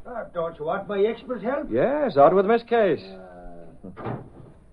Well, let's have the story, Potsy. Oh, holy gee, Mr. Reed. Thanks for going my bail. They was going to railroad Never mind me. that now. Were you driving your cab last night? So help me, the answer is no. You told the cop you were. But the James, that was before I knew what he wanted me for. You can't change stories in midstream. Did your cab kill Dutcher? It must have. The cops found some paint under the guy's fingernails, and it come from my hack. Yet you still say you're not guilty. Regardless. It's a put-up job. I wasn't driving, I tell you. Then how could your cab Somebody else was driving it, James. Listen, let me tell you how it was. Go ahead, but make sure it's good. I get up this morning, see? I go out to get my cab, and it ain't there. I says to myself, it's been swiped. Sounds fishy so far. I ain't finished. And just when I'm going to whistle up the law to get me my cab back, so what happens? What? Up comes some guy. He's driving my cab. I run up to Harold yelling after him. Hey, what's the idea? Car stealing, huh? So helping me, nobody can play jokes with me, and I'm law legal property, huh? Take it easy, bud. Easy? Put him up. I'll turn you inside out. I'll break it up your Don't looks. you want it? Holy gee. A century. $100. It's yours if you forget your cab was taken. Oh, you ain't fooling me. That long green must be counterfeit. Please. My kid brother took your cab last night. Oh, so you're cracking. You admit it. So help me, I'll spread you flat. And your kid brother, too. Now, hold on. You don't want to get a young, innocent kid in trouble. So help me, trouble? Yeah. You see, he's sort of young, irresponsible. He took your cab as a gag. You know how kids are. Sure, I was a kid once myself. My father's pretty strict. If he finds out the kid pulled a stunt like this, he'd take him out of college. That ain't right. Everybody's got to have education. Like Abraham Lincoln says, it's the land of the free. Your cab hasn't been harmed. You look like an understanding fella. So he goes on in that style some more. He turns around, so I break her right down. I'm a 40 on his hands. Potsy, the hard-boiled cab driver falling for a con game. Can I help it if I'm soft-hearted? I ask you, Mr. Reed. There's no doubt you've been framed, Potsy. Yeah, boss, but try and prove it. I'm mortified. It's a numbers racket. What are you staring at? It's him. Like spots before the eyes, it's him. What? This picture. There he is. Look. Looking down on the corpse. Clicker Benny snapped that picture, Potsy. It's a shot of Dutcher lying in the road. So help me. There he is. I see. The same man who talked you into pulling this absurd stunt was there last night when Dutcher's body was photographed. Some coincidence, huh, boss? It's more than coincidence, Jenks. Yes, I guess it is. It looks very much as if Potsy's cab was stolen deliberately. It didn't walk away. The numbers racketeers used it to murder Dutcher. Made it look like a hit and run. And then they got worried and made Potsy the fall guy. Who is the guy in the picture? I don't know. Whoever he is, he's in with the racket. Tobin and the other big shots probably decided Dutcher was getting too ambitious, so they rubbed him out. With my cab. We'll find out who he is. Yes, Mr. Reed. Tell Clicker Benny to come in. I want her to do a blow-up of part of that picture she took last night. I'll get her. And get me the district attorney on the phone. Can you make him talk, Mr. Reed? I'll give that enlargement to the district attorney. Oh, that racket's organized like an army, boss. This guy'll deny everything. Oh, I can feel the hot seats already. The Sentinel will do all it can, Potsy. Yes? The district attorney on the phone, Mr. Reed. Good. Switch him on. It's incredulous. So help me, I'm at the stand-in for a murder rap. Hello, Martin. Reed. About that Dutcher killing last night. Yes, I bailed him out. I believe his story. I'm sending over a blow-up of the man he accuses. Have your men get busy and... Yes, my reporters will be out questioning Tobin. I'm depending on you to locate this man and make him talk.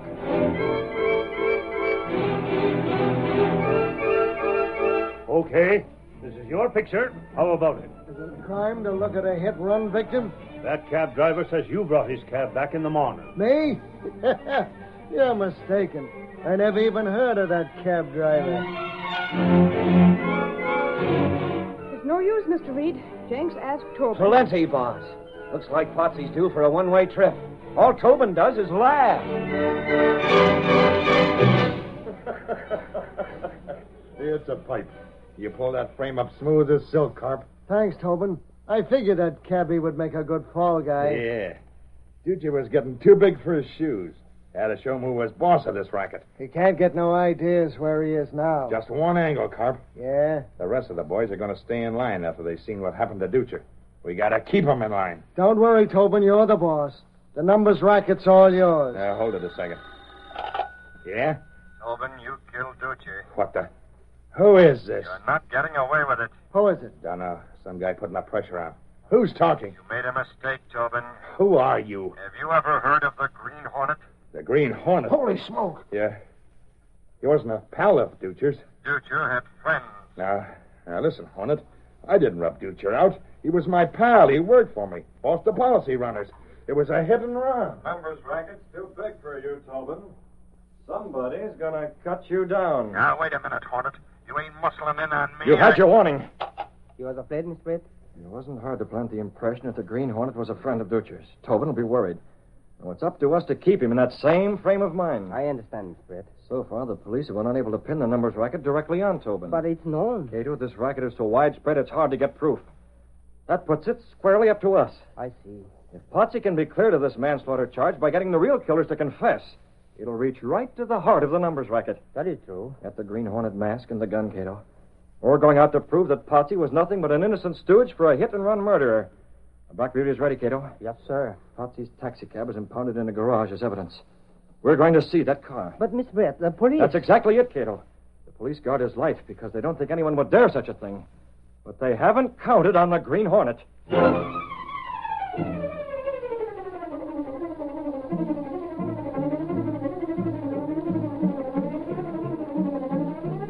The curtain falls on the first act of our Green Hornet adventure.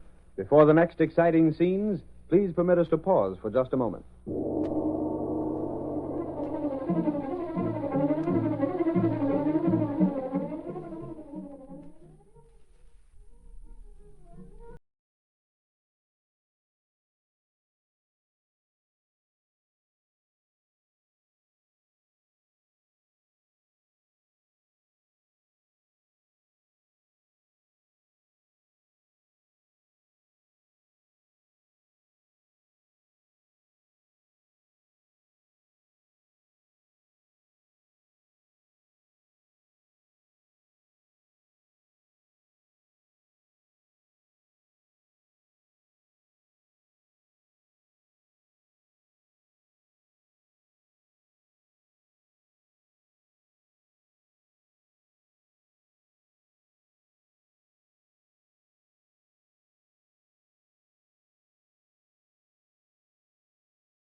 Through deserted side streets under cover of night, Britt Reed arrived at a dark alley near the garage.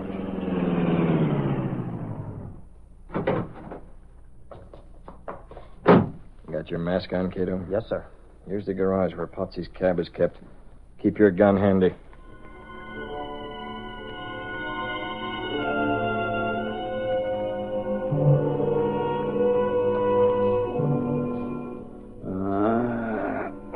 I was back on a beat. Sticking around here watching a hit-and-run cab ain't no excitement. Who's going to... You're wrong. What the... Don't try anything. The Green Hornet, that man. Look out, drop it. Where's my gun? Take it. Keep your... Gas. You gas me. The Hornet. We don't want any interference. I can't breathe. He's unconscious. Got his keys. Yes, Mr. Britt? You saw him, Cato. He was making his regular rounds. Well, we'll keep his watchman schedule for him.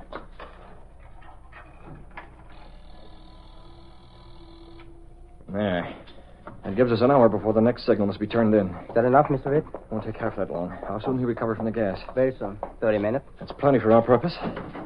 Yeah, this is the cab. Inside, Cato. We're looking for something? Pull out the seats. Rip the upholstery. But, Mr. Reed, what are we looking You for? do just as I say, Cato. You'll learn later.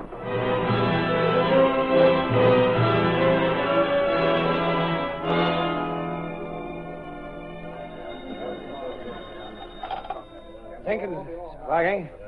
No, boss, I haven't seen Potsy around. Axford's out after him now. Sure, if he shows, I'll drag him in. Oh, that little cabbie's heading for the Hooskow faster than ever. A Green Hornet, no less. Hey, Jinx, I found him. That's a free country. Line of business. First the cops, they come after me, and now my friend, my bosom's pal. What's the idea of dragging me around like I was criminal? The cops think you are, Potsy. There ain't no justice. You'll see what happens on the next election. Ah, shut up for a minute. You blab so much a guy can't hear himself think. Where'd you find him, Axford? You'll never guess, Jinx. Oh, never mind the games. Where was he? I was minding my own business. Can you imagine the crazy coot, Jinx? He's out in bail for hitting a numbers racket here and running away. And you know what he was doing? What? He was buying a number. Huh? A number from a policy runner? Holy gee, I got him my rights. And I'm going to need dough. How am I going to pay him out to be? So you figured you'd buy a winning number? Sure, I got as much chance of winning as anybody. Of all the screwy ideas. Come on. Hey, you can't lead me around like a boy with a ring on his nose. Holy crow, you little half-pint. Do what Jinx says. Where are we going? I demand to know. To see the boss. Oh, Mr. Reed. What do you want to see me for? Suffering snakes because of last night. I didn't do it. I didn't do nothing, so help me, I was asleep. Dreaming the dreams of innocence, like a little child. Who said anything about you? It was a Green Hornet. Who you ribbon? Potsy, will you come along? Reed wants to see you because of what the Hornet done last night. And I ain't enough for trouble. That Hornet, he haunts me. He did more than that, Potsy. The Hornet ripped up your cab last night. So I got insurance, ain't I? What difference? What? He gassed the watchman and went all over your cab from radiator cap to tail light. Holy gee, what for? That's what we want to know. Let me go. I got my rights. I got to talk to somebody. You're going with us. No, I ain't. I got to see Mr. Reed. He's my pal. He listens to me. Holy crow, you little blister. That's what we brung you here for. To talk to Reed. All right. Keep shut up. Cover up. Well, what are we waiting for? I'll tell him. I'm innocent of this. I ain't no Green Hornet. I'll tell him. Potsy, we believe you. You know nothing about it. What gets me, Mr. Reed, is what was the Green Hornet doing there? Yeah, where does a hornet fit in this thing? Golly, Reed, I bet he's in with them racketeers. You think so, Axford? He must be. He ain't helping Potsy. Helping me? I shudder from the thought. You're sure you're not keeping something back, Potsy? Oh, Mr. Reed, you touch me to the quick. That Hornet, I don't know nothing about him. Huh. So help me, I'm confused about the whole affair. I see. Okay, Potsy, that's all. You can go. Just remember one thing. For you, Mr. Reed, I even remember what I forget. You're out on bail. Now, don't try anything funny. Not to me, not Potsy. I'm innocent. I ain't running out, even if I gotta be proved guilty to prove it. Gosh, Mr. Reed, you don't think Potsy will jump his bail? That little squirt might do anything. I want Potsy watched. Huh? The Green Hornet's in on this now. Anything may happen. Potsy isn't tied in with a Hornet, boss. Perhaps other people are. Holy crow. You mean Tobin and his gang? Watch Potsy. He may be heading for trouble. The poor half-pint's in plenty of trouble already. Yeah, the numbers racketeers were bad enough, but now that the Green Hornet's involved, it may be worse.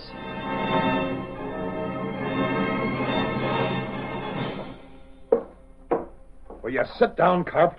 You've been wearing a hole in the floor all day, ever since the Sentinel came out with that news about the Hornet. What was he after, Tobin? Sit down.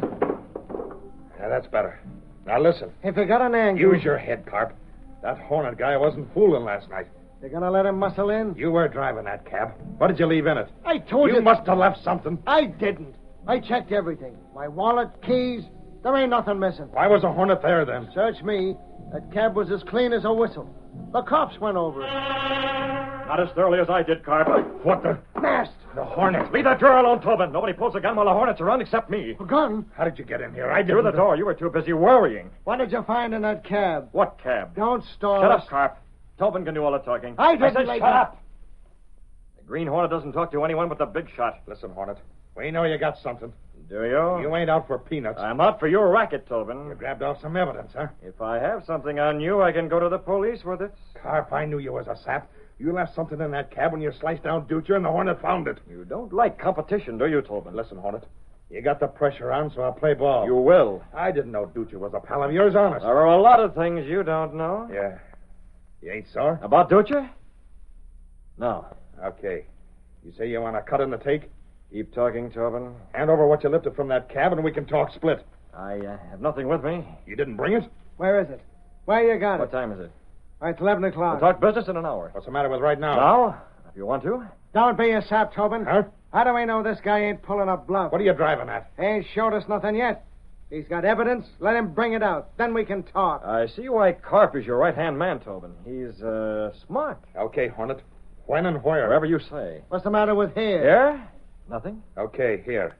How soon can you bring back what you got? You can expect me in an hour. We'll be waiting.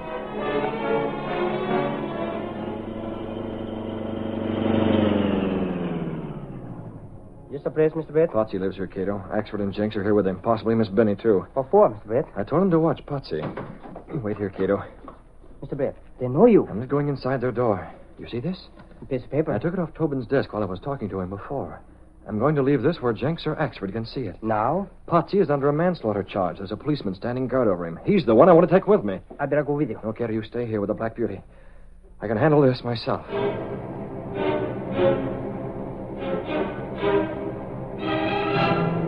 Ain't none of you ever going home? It's 11:30. Holy crow, Patsy, we're guarding you. You don't have to hang around Axford.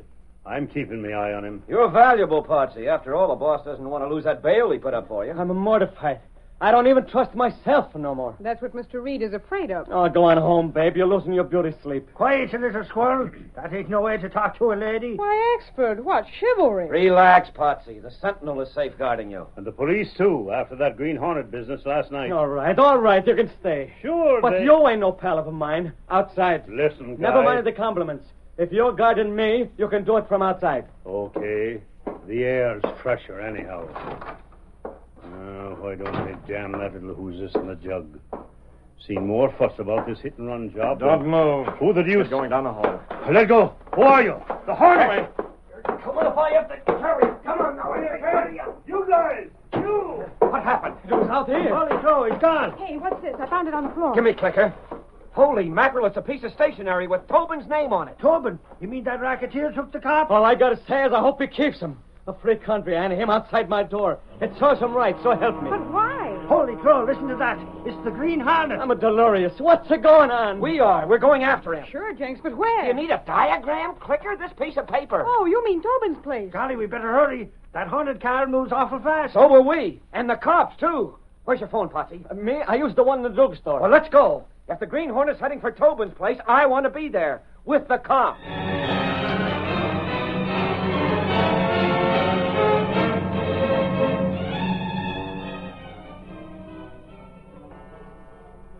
Where is that guy, Tobin? It's 12 o'clock. Okay, Tobin. Oh. You got it? I've been thinking it over. Why have Carp in on this? Huh? He bumped off Dutcher, didn't he? What about it? Sure I did. So what? He was taking orders from me, Hornet. I told him to swipe that cab and use it on Dutcher. I don't like murderers, Tobin. I told you, Tobin. The Hornet's a pal of Dutcher's. You're through, Carp. So you've been pulling a phony. You didn't get no evidence. All I wanted from you was a confession, and I got it. That don't make sense. What's that? The cops. It's a double cross. Get away from those lights, Hornet. Outside, I'm leaving. There he goes out the window. Wait, I'll put on the lights. We better scram. The cops are coming. What for? They ain't got nothing on us. The only one who heard was the Hornet. Yeah, that's right. Where is the hit a picture, clicker? It's the Hornet. Wait a minute. What does this mean? Holy crow, you rat. Don't try to tell us the Hornet was here. Sure he was. But he left through that window. What about the policeman? It's a mystery. I should have stood in bed. Hey, look at this. Huh? Holy mackerel, it's the cop. He's been out on the fire escape all the time. Take these ropes off me. I got plenty to talk about. How'd you get out there? The Hornet. He parked me on the fire escape. Dolan, keep those two rats covered. Sure. They're the ones that bumped off Dutcher. I heard the whole thing. What? Let go of me, you. Don't move, Tobin. They got us, Tobin. That blasted Green Hornet put us on the spot. Wow, what a yarn. Come on, clicker. The front page is waiting. With pictures. Hey, Patsy, what are you looking so glum about? You're standing in a corner like you was dumbstruck. There ain't no justice. So help me. You're dumb squirt, you're free. The racket's busted up. That's what I'm crying about. Why couldn't that Green Hornet wait till tomorrow? Tomorrow? What for?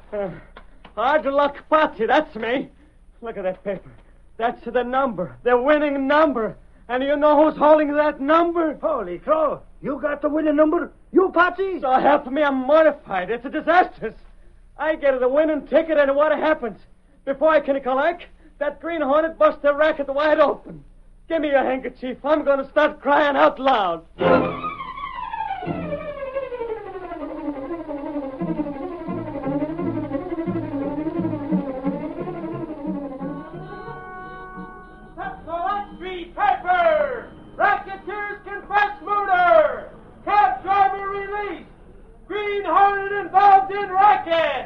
Read all about it. Green Hornet still in large. Sentinel X-Street paper.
Operated.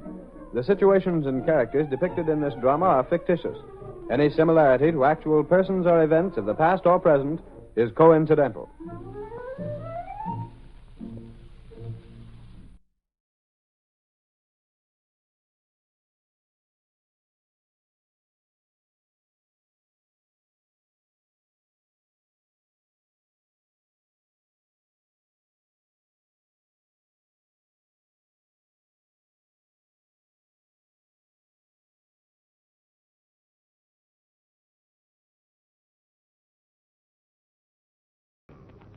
The Shadow knows.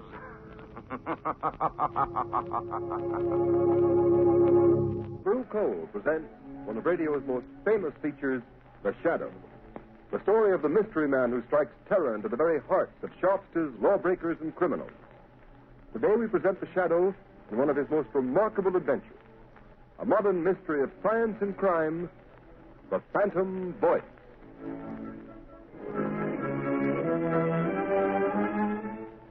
In just a moment, The Shadow begins his exciting adventure.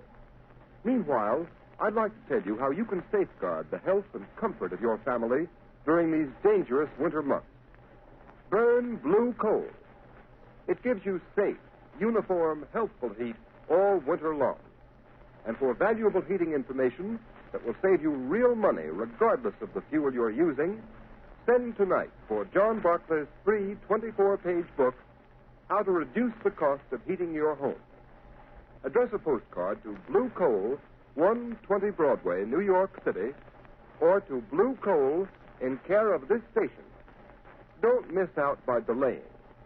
Send for your free copy of How to Reduce the Cost of Heating Your Home right at the close of this program.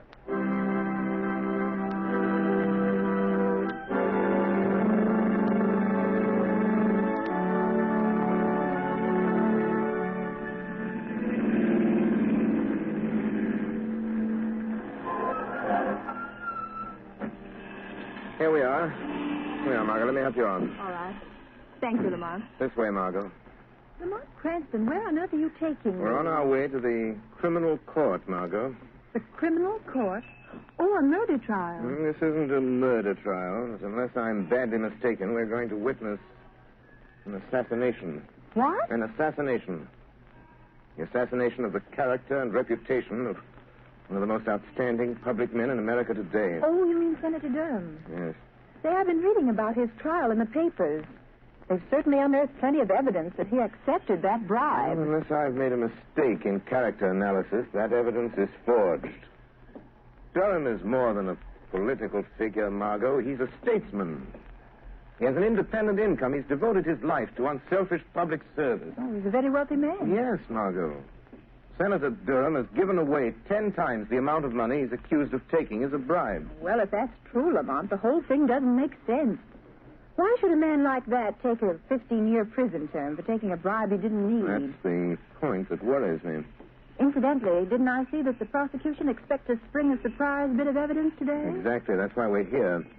Come along, Margot. Court's already in session.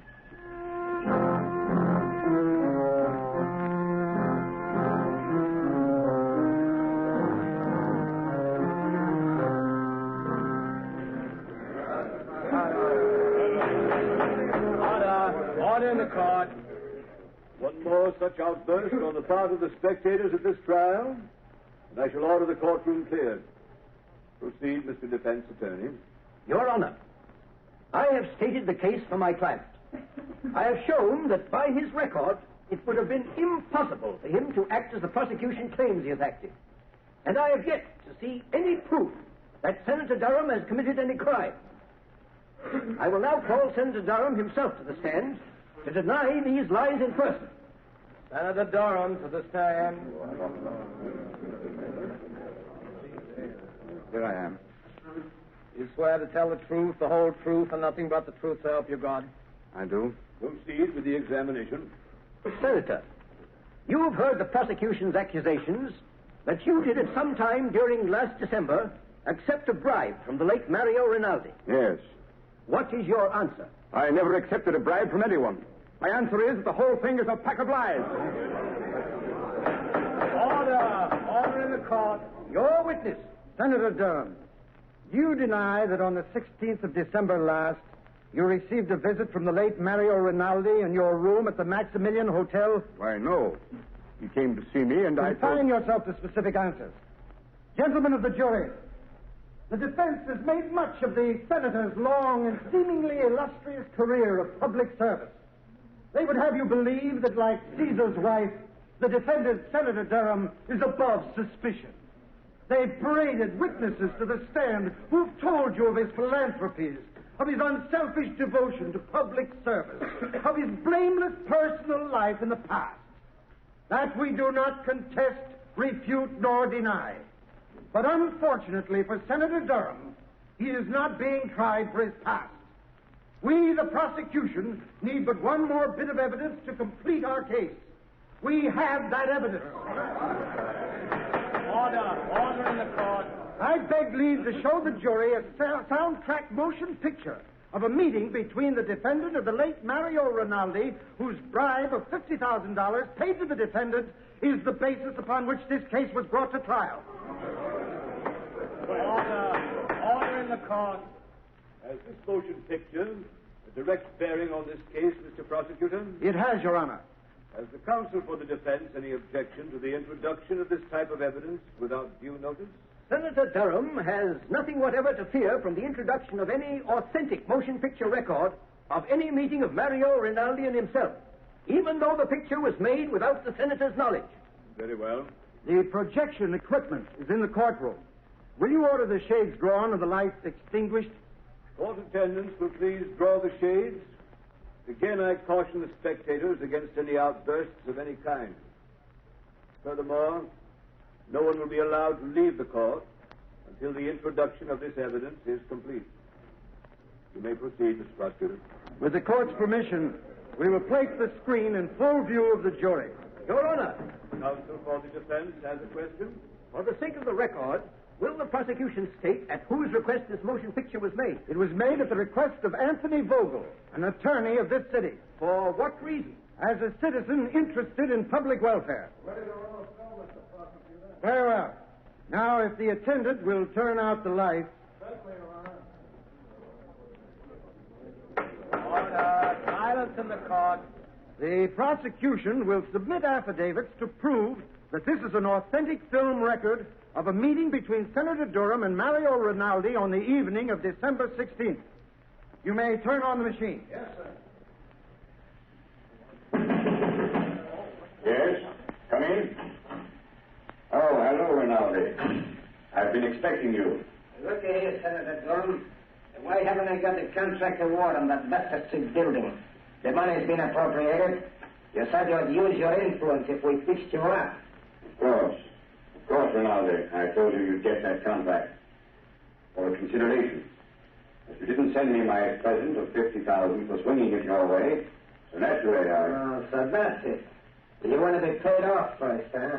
Yes. And in cash. No checks. Okay. You'll get your 50 grand. Get me that contract.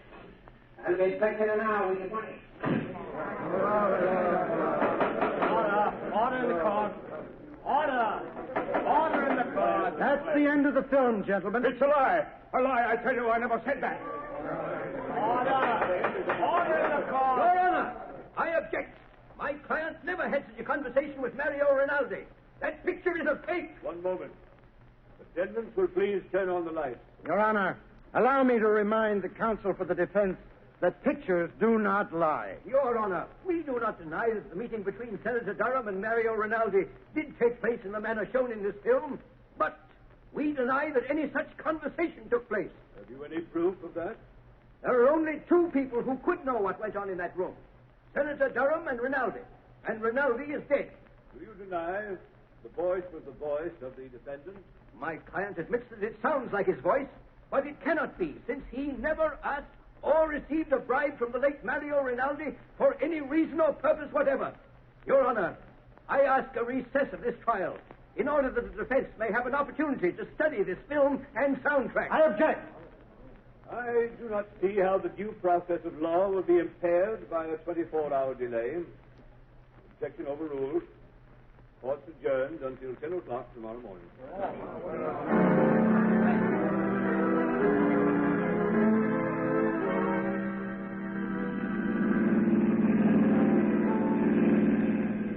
Lamont, after seeing that talking picture of Senator Durham meeting Rinaldi and practically demanding a bribe, how can anyone doubt his guilt? Margot, the Greeks had a philosophy that ran something like this. Only believe half that which you see and nothing you hear. Oh, but Lamont, that wasn't hearsay evidence. That was the senator speaking. That was his voice. Even he couldn't deny. No man knows the sound of his own voice, Margot. Besides, Durham never spoke those words to Rinaldi. But you saw him. You saw the motion picture. Exactly. Because I did see him speak, I know he didn't say the things that were on the soundtrack of that film. What do you mean, Lamont? Have you ever watched the movement of a man's jaw muscles when he speaks certain words? You mean you know what he really said? No. No, his face was half averted from the camera. I couldn't see his lips. I don't know just what he did say, but I know he didn't utter the words we just heard. Oh, but Lamont, it was still the senator's voice saying those other things, demanding that bribe. I'd swear to it. Yes, and so will the jury, Margot. Unless something is done within the next 24 hours, one of the finest men in this country, an innocent man, Senator Durham, is going to be railroaded into prison for 15 years by his political enemies. I'm stopping here, Margot. I want you to wait in the car, please. All right. The lawyer's building. What are you going to do here, Lamont? I'm going up to the 25th floor, Margot. The Shadow has an appointment with one of the most crooked lawyers in this city. Anthony Vogel was so interested in the public welfare that he went to the trouble of having a sound camera planted in Senator Durham's hotel suite the night of December 16th.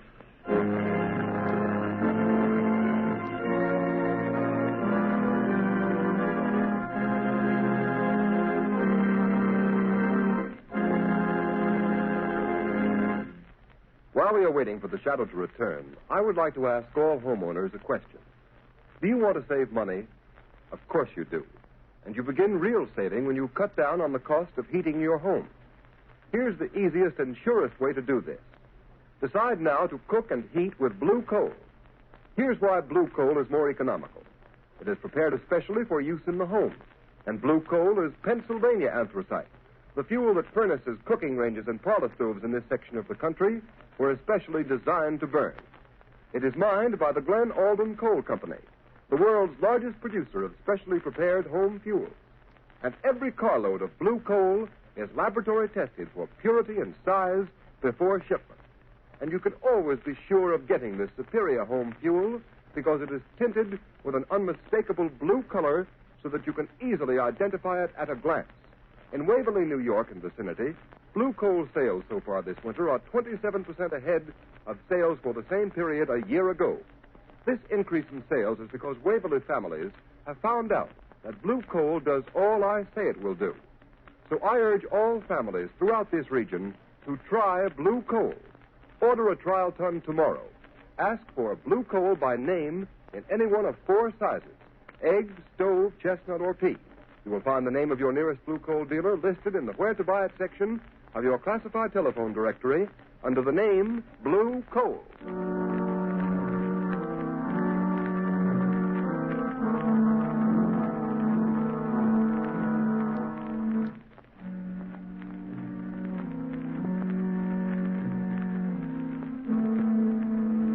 That's swell, Mr. Vogel. You certainly put it over. That sound picture sure turned the trick. Yes, but I'm still worried, Travers. Well, there ain't nothing to be worried about. Senator Durham's as good as on his way to the pen right now. Well, I won't feel happy until he is. When are you going to get me a wrestling bout, boss? A wrestling bout? Yeah, it's about time I was getting in the ring again. And, well, I could stand the extra dough. Forget you're a wrestler, Travers. You'll make more money in this racket as my bodyguard. Any calls while I was down at court? Yeah, Wilson phoned a couple of minutes ago. Why didn't you say so? You didn't ask me. What did he want? I wanted to talk to you. Hey, what do you suppose he wants? Dough? I've paid him all he's going to get. Say, maybe he's read in the afternoon papers what we're really using that soundtrack for. If he gets white-livered and talks... Well, maybe we should fix him so he can't talk, huh, boss? What do you mean? Well, he could fall out of that 15-story apartment of his, accidental-like. He'd only have to fall once. It might be a good plan. Okay, you want me to go over there now and take care of it, boss? No, there's no sense doing anything about him until we have to. But at the first sign of anybody getting wise to what we're doing, then we'll arrange a neat little accident for friend Wilson. Well, now let's take a look at that Wesley murder case. One case at a time, Mr. Vogel. What was that? Suppose we review the evidence of the case against Senator Durham. What sort of devil's trick is this? Who are you? I am the Shadow, Vogel. But I can't see you. Nevertheless, Vogel, I am here, in the shadows. Gee, boss. Somebody's talking and nobody's here. Shut up, Travers. I'll handle this. Oh. So you're the Shadow, eh? You come here to play your hypnotic tricks on me. What do you know about Senator Durham's business? I know everything about it.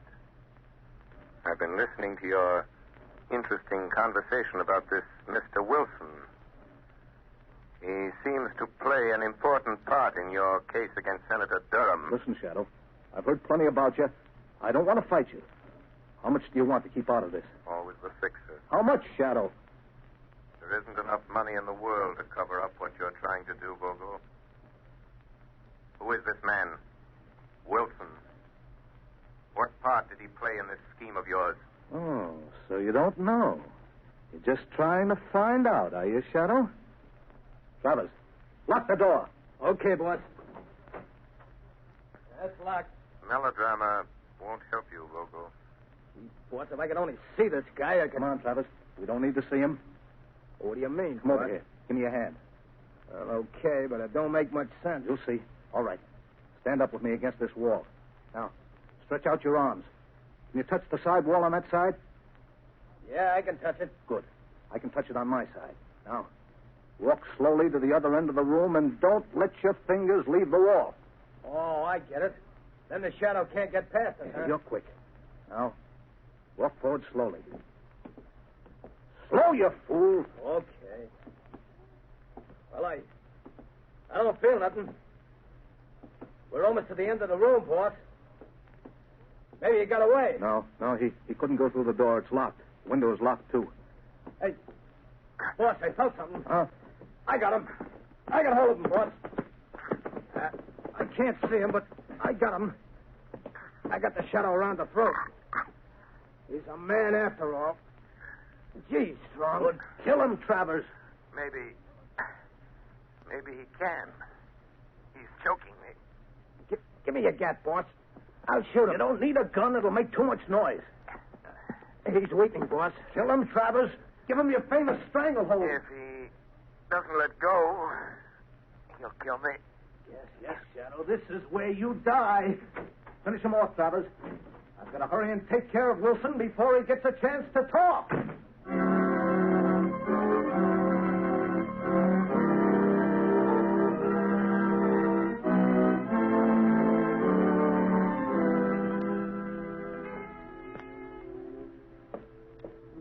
I wonder who that can be. Oh, good evening, Mr. Vogel. Hello, Wilson. I hear you were trying to get hold of me earlier this evening. Yes, that's right. I want to talk to you. Won't you come in? Are you alone? Oh, yes. Good. Mr. Vogel, when you asked me to do some work for you, I didn't ask to know what you were going to do with it. I needed the money for my wife, Alice, and kids, and You got paid, didn't you? Yes, but... I mean... Well, all this stuff in the papers, Mr. Vogel, about the... Frankly, I don't like it. Oh, you don't? Having a little attack of conscience, Wilson? Well, doing a job is one thing, but sending a man away to prison on a false charge is something else. So I intended to tell you that... Tell me what? Well, tell you that I refuse to let it go on any further. Oh, you refuse? Yes. After all, Mr. Vogel, if I tell what I know about...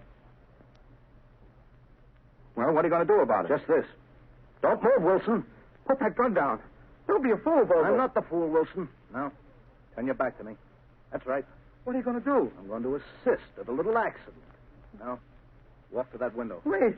You can't do this to me. You can't. Walk. Okay. Now, open the window. All right, Wilson. Climb up on the windowsill. Just a moment, Mr. Vogel. The Shadow. I thought Travers took care of you. You thought Travers took care of me, did you, Vogel? Well, I admit he's a good wrestler. But there was one little hold, Vogel, I learned in the Orient that he didn't know. He had me beaten for a moment. It was my one chance to get you to lead me to Wilson. You mean you followed me here? Yes. Yes, I followed you here. It wasn't very difficult to get away from Mr. Travers. It seems I arrived just in time for my proof. In time? No.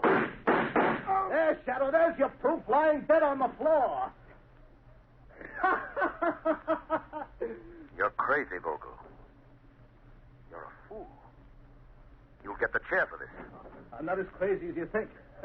So I'm a fool, am I, Shadow? Now, you're the fool for coming here. You're the fool the police will find locked in this room with Wilson's dead body. They'll find you. I'll see that they do. And here's the gun you killed him with. Why don't you try the window, Shadow? It's only 15 stories to the floor. Shadow. Shadow. Wilson. Wilson, tell me. Quick. I'm done for. Quick. Quick, Wilson. Give me the proof. The proof, Wilson. The proof that you framed Senator Durham. Senator. Who? Senator Durham. Come on, Wilson. Come on. Tell me. How did you frame Senator Durham? Durham. Alice Darling. My baby. Wilson. Wilson.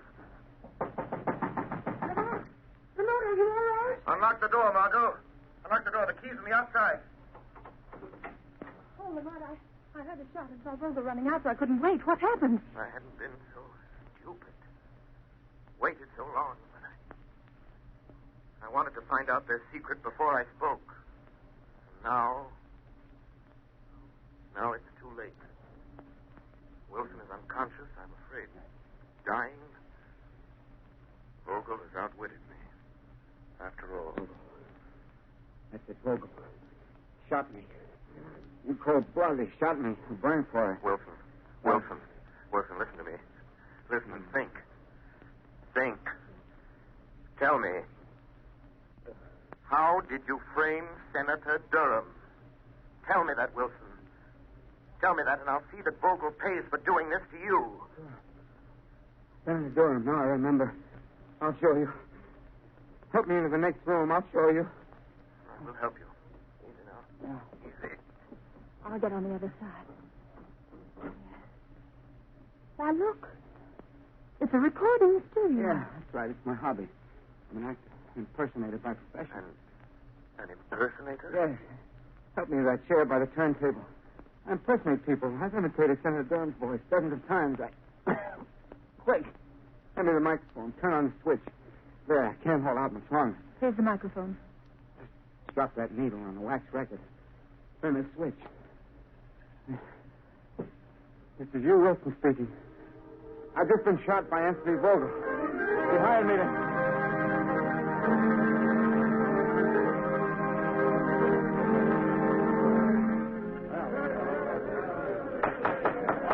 Order in the court.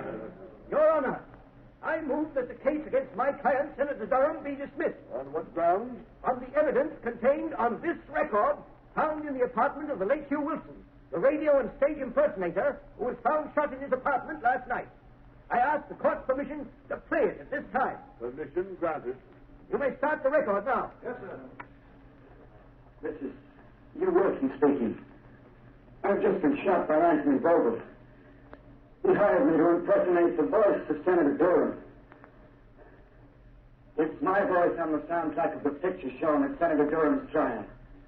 I'll show how I did it. Listen. Of course, Rinaldi, I told you you'd get the contract for consideration. But you didn't send me my present of $50,000 for swinging it your way. So naturally, that's how it was done. That's how I did it. Durham's innocent. You never wrote those words. Out there,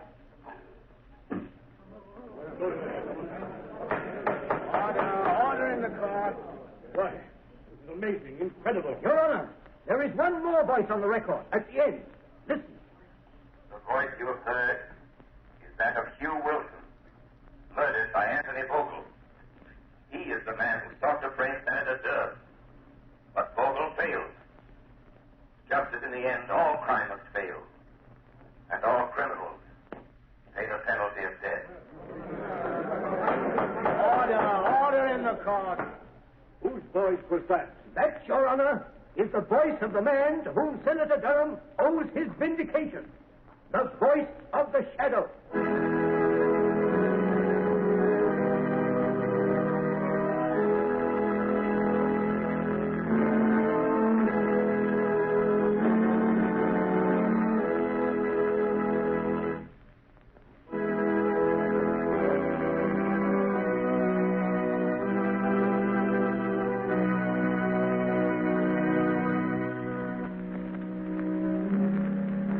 You have just heard a dramatized version of one of the many copyrighted stories which appear in the Shadow magazine.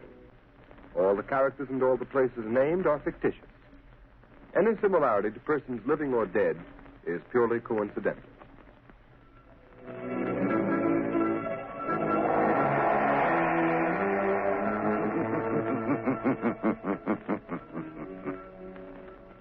As you sow evil, so shall you reap evil. Crime does not pay. The shadow knows.